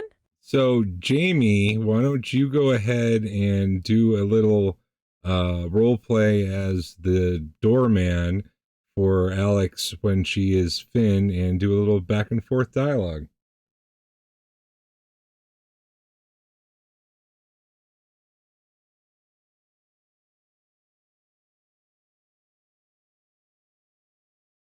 Okay, that sounds like a fun way to approach this. And it's a good way to see how that interaction's going to go and also to see what we can learn, too. Yeah, you're right. And it's like now I get to play the role of that doorman. And, that means that I get to react to whatever Finn does as well. So this could be fun. And, it also is a way to test our skills in different types of situations as well, too. And also to explore what our characters might do in the moment. All right, so I'm now ready to be that doorman, and I'm behind that old door, listening for Finn, and also ready to react to whatever she's about to do too. So as Finn, I'm getting ready to do that knock. And then also I'm going to say that code. And then I'm going to see what response I get from the other side, too. Okay, yeah, so as the doorman, I'm listening, and I can hear some footsteps approaching, and then I can hear that faint knock too. Right. So I'm going to do those 3 knocks, and then I'm going to, in a low voice, say the word shimmer, and then I'll just wait and see what happens next. Okay, so yeah, I heard the 3 knocks, and then I also hear a voice that says shimmer, and now I am ready to respond with a little bit of my own style too. So as Finn, I'm waiting to see how you are going to react, and I'm also keeping an eye on those door markings, and also that crystal is helping me feel what's on the other side, too.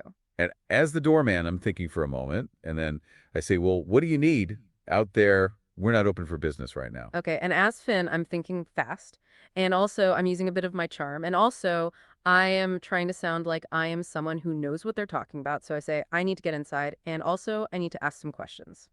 And then as the doorman, I say, well, you're not from around here, are you? And also, you didn't say the full code.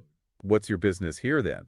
Okay, so you're pushing back a bit, and you are also trying to test me. So I say, well, we got the word from a friend. That's all you need to know. And I also said Shinner, so I'm not a nobody either. And then I say, a friend, huh? What friend would that be? I don't know anyone who is sending people here in the middle of the night. What do they Yeah. want from this place anyway? Okay, and I think fast, and I try to also add a little bit more of that ancient Bakloonish that we know. And also, I'm going to drop a hint about the crystals, too. So I say, well, they also told me to watch out for those who use the fire magic, and those big, shiny crystals are like beacons to that kind of danger, you know? Okay, that is a good point, and it's clear that you are a bit more informed than we thought. So I say, all right, you seem to know just a little bit. I'll give you that, but I'm still not convinced. What makes you think that you should be welcome in here? And then I pause for a moment and I try to look directly at that panel. And then I say, look, I'm here to find some answers. And also, we're just trying to see what's going on. And also, we might have some things that you want to. So maybe we can work together. Okay. And then, eh, oh, back to our listener. What's up? I'm gonna whisper to Finn here. Jack is gonna say, "Hey, maybe you should mention that he asked who our friend was. Maybe we should say we're friends with Ren."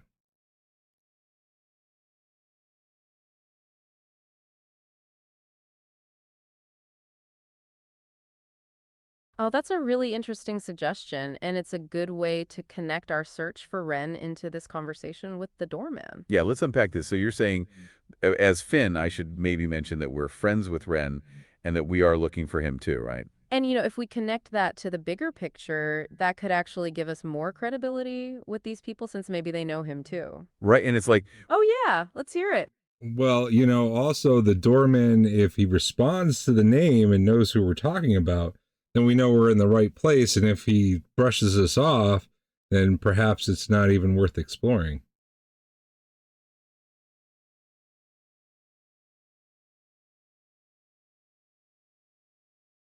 That's a very astute point, Ken. And it's true that the doorman's reaction to Ren's name could tell us a lot about where we are. yeah, let's unpack this. So you're saying if he knows who we're talking about, then we are in the right place. But if he doesn't, maybe it's not worth exploring, right? It's true. And if we think about it, that's a great way to gauge if this is a lead or if we're just following a dead end, too. Right. So it's like we're testing the doorman to see if he knows who Ren of the Star is and if he seems like he is a known entity to them as well. And, if he does know Ren, that might also mean that we're also dealing with people that are more connected to that time travel commerce, too. So, yeah, that's a really smart move. And it's also a good way to save us some time if this place is not connected to our search at all.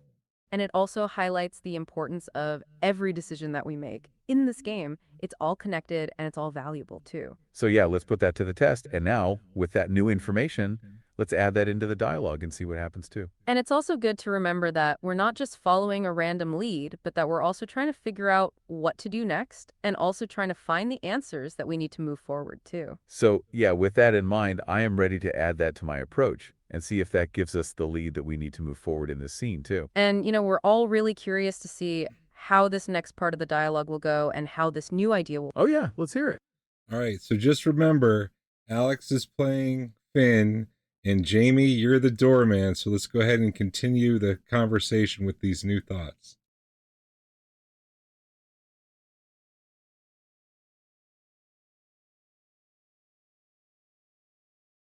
Okay, and now I am ready to see how that is going to land and what kind of effect it's going to have on the doorman. So, as the doorman, I'm listening and also I'm watching for any signs of deception. And I'm also trying to figure out if you're telling the truth or not. And I can tell that you're not saying everything and you're still trying to figure out this whole situation too and who we might be as well. So, as the doorman, I'll pause for a moment and look at that door and then say, Red, you say, well, that is a name that I haven't heard in a very long time. What kind of friend is that anyway? Okay, and then I'll say, well, we're just friends of his from a faraway land, and we also have been trying to figure out what happened to him, and we thought that he might be here. That's all. Then I will pause for another moment and then I'll say, all right, I have heard enough. Come on in. But also, you all need to know that you're being watched and you should try not to cause any problems here.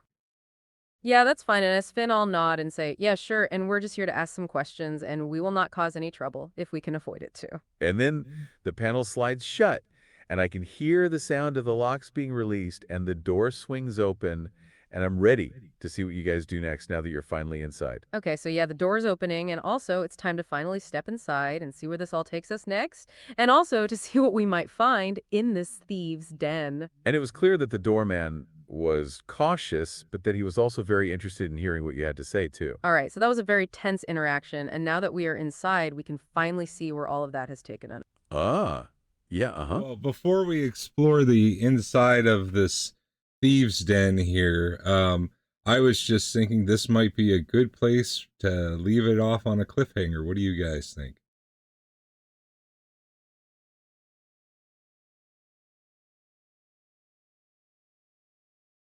Oh, wow, that's a really great idea. And it's true, a cliffhanger would be a great way to end this episode right now. Yeah, and it's also true. It's always fun to leave our listeners wanting more, and that's a great way to do it. So yeah, we're totally on board with ending on a cliffhanger, and also it does make sense to give everyone a break before we go into this new area too. And if we think about it, it's also a good place to pause since we have a really good sense of what our next steps are and we are ready to move forward next time. Right, so we've done a lot, and also it's time to regroup, and also to get ready for the next part of this adventure, and a cliffhanger makes sense. And oh, yeah, uh-huh. Not only that, but you guys gave me a lot of stuff that I have to type up before the next time we play again.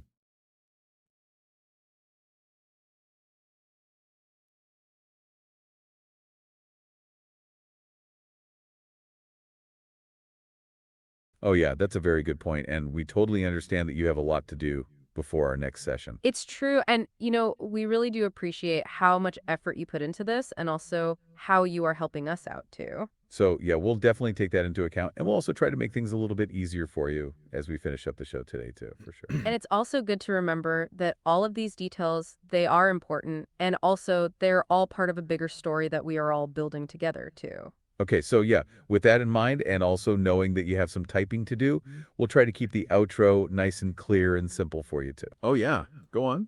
Do we want to remind the listeners of anything before we go into the wrap up?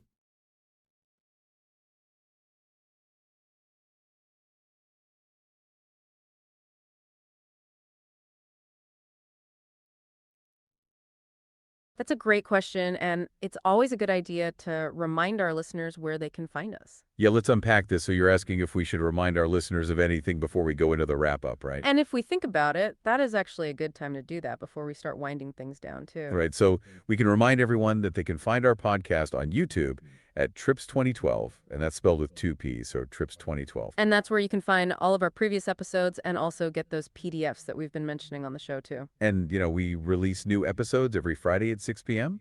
And then we also have a new episode with a new PDF every Monday at 6 p.m. too. Right, so that's a lot of D&D content for everyone, and that way you can all explore all these source materials with us, too. And also, while you're on YouTube, feel free to comment, like, subscribe, and also let us know what you were thinking about the show too. And remember, it's all about exploring the world of Greyhawk, and also that means that we need to use all the source material that we can, too. Okay, so yeah, that's a great reminder. So if you want to follow along with our adventures, you can find us over at the Trips 2012 YouTube channel. And now that we've got that out of the way, we can get back to what we were talking about before, and also to do the big cliffhanger wrap-up for today's episode, too. All right, so with that in mind, and also with that amazing cliffhanger, we're now ready to wrap things up for today's session. And remember that means, oh, yeah, uh-huh. So, do you guys want to do your normal wrap up that you guys do, or you give some final thoughts, or do you want to do like a big finish, like cliffhanger in an old 1930s serial? What's going to happen next? How do you guys want to play it out?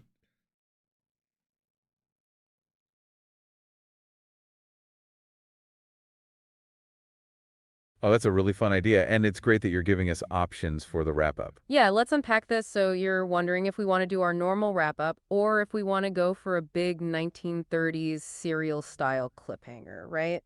That's tempting, and I think that for this show, a big cliffhanger would be really fun to do. It's true, and we can still give a quick recap and then go right into that big cliffhanger finish. That would be a great way to end this, too. Yeah, so let's do it. We'll give you a good recap, and then we'll end this with a classic cliffhanger. That sounds great. Okay, so to recap, our characters, Finn, Barnaby, and Jack, have all just leveled up to level 2 and are now in the lost city of Irdia.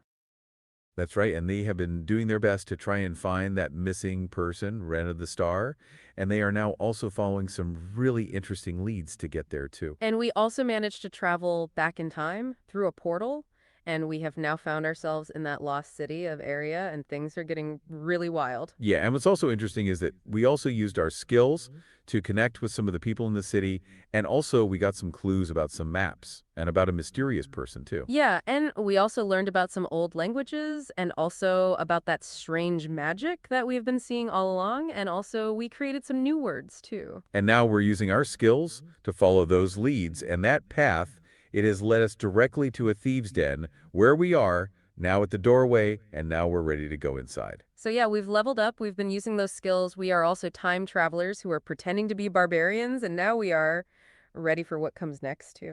Right, and we're also ready to go through that door and to see what kind of secrets are waiting for us on the other side of that hole, too. So, with that in mind, and as we're standing at that door, we're going to say that this is where we're going to leave things for this session.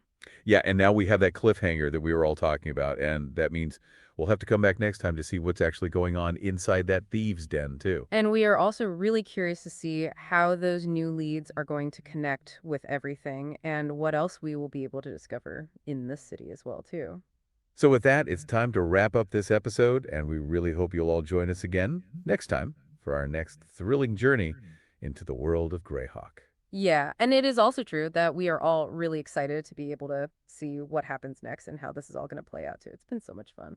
And we really do appreciate you all listening and also for being such a great part of our show. And we are just all so happy to be able to do this with you every single week. So until next time, remember to be excellent to each other and also to keep on rolling those dice and keep on exploring new possibilities as well. And remember that even the most unexpected choices can lead to some really amazing and interesting situations if you just give it a try, as we do here on our show. Okay, so yeah, we'll be back next time and we'll pick up right where we left off with all of those new details and all those new questions too. It's going to be fun. Absolutely. And with that cliffhanger, we will be back next time to explore that den and to see what's waiting for us and all of our characters on the other side. So until next time, remember to approach every challenge with curiosity and with caution as well.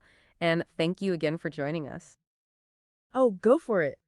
All right, good guys, but now we got to do that big cliffhanger ending. Think about like Batman in the 1960s when they'd have the two-part episode and Batman's, strapped to the blades and, whatever, and how are they going to get out of it? Well, do that, but we've gone into the thieves' den and give us a big kind of send-off cliffhanger and teaser for that.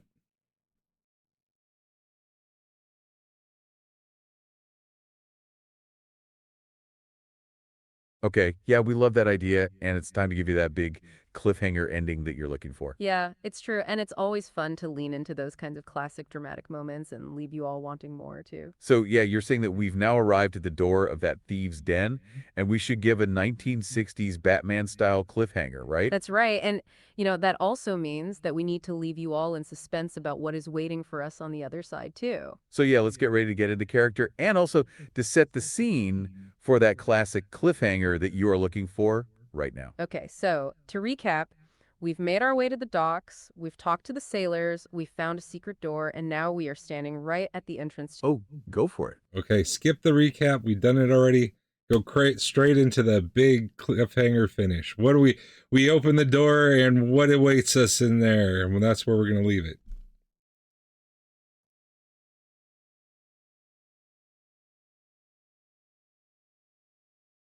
Okay, yeah, you're right. Let's skip the recap and get straight to that big cliffhanger. We're all excited. Right, so no more delay. It's time to get to that dramatic moment and see what is waiting for us behind that door. So as Finn reaches for the handle, that heavy wooden door swings open with a loud creak. And before we can even react, we are greeted with a loud laugh echoing from the room inside. And as that door opens, it reveals a room that is much bigger than we thought, and it's also full of all kinds of people milling about. Right, and we can see people in fancy clothes and some in rags, and also all kinds of weapons and stolen goods are scattered about all over the place. And as we're about to step inside, a booming voice calls out, "Well, well, well, what do we have here? Some new faces in our den. I wonder what you might be doing here." And as those words are spoken, a figure steps out of the shadows, a tall and menacing person with a cold, piercing gaze. And as they step into the light, we can see a staff made from a dark wood covered with glowing symbols that seem to pulsate with magic, too. Right, and with those piercing eyes, they are studying us very closely, and before we can even react, they speak again. But it might be too late now that you're here. There's no turning back now. And as they say that, the door behind us, it slams shut with a loud and echoing sound, and we hear those heavy bolts slide into place, and that means we are now trapped. And we're not just dealing with this new danger in this thieves' den, but also we are remembering all those clues about Ren and the maps and also that shadow beast too. And as we are surrounded, it's very clear that we have just taken a dangerous turn on our adventure and that everything has gotten incredibly intense all at once. So yeah, as that door slams shut behind us, that's where we're going to leave it for today. And what is going to happen next? Well, we'll just have to wait and see. So remember to come back next time to see what happens as we step into that thieves' den and how are we going to get out of this very dangerous situation too. Yeah, and with this big cliffhanger, we do want to thank you all for joining us today, and we really can't wait to see you next time. And it has been so much fun, and we are all excited to see what will come next and what awaits us all in this mysterious place. So until then, always remember to be excellent to each other and also to keep rolling those dice and also to keep exploring new possibilities too. And remember that even with the most unexpected choices, you can find amazing things and maybe also some trouble too, just as we are doing here. So yeah, we'll see you all next time, and we'll pick up right where we left off as we try to figure out what awaits us and our characters as well. And that is all for this week. We want to thank you again, and we can't wait to see you then. So good night and stay safe until then. And now with that cliffhanger and with that ominous feeling that has been set, we can't wait to see you next time when we go inside that door and into the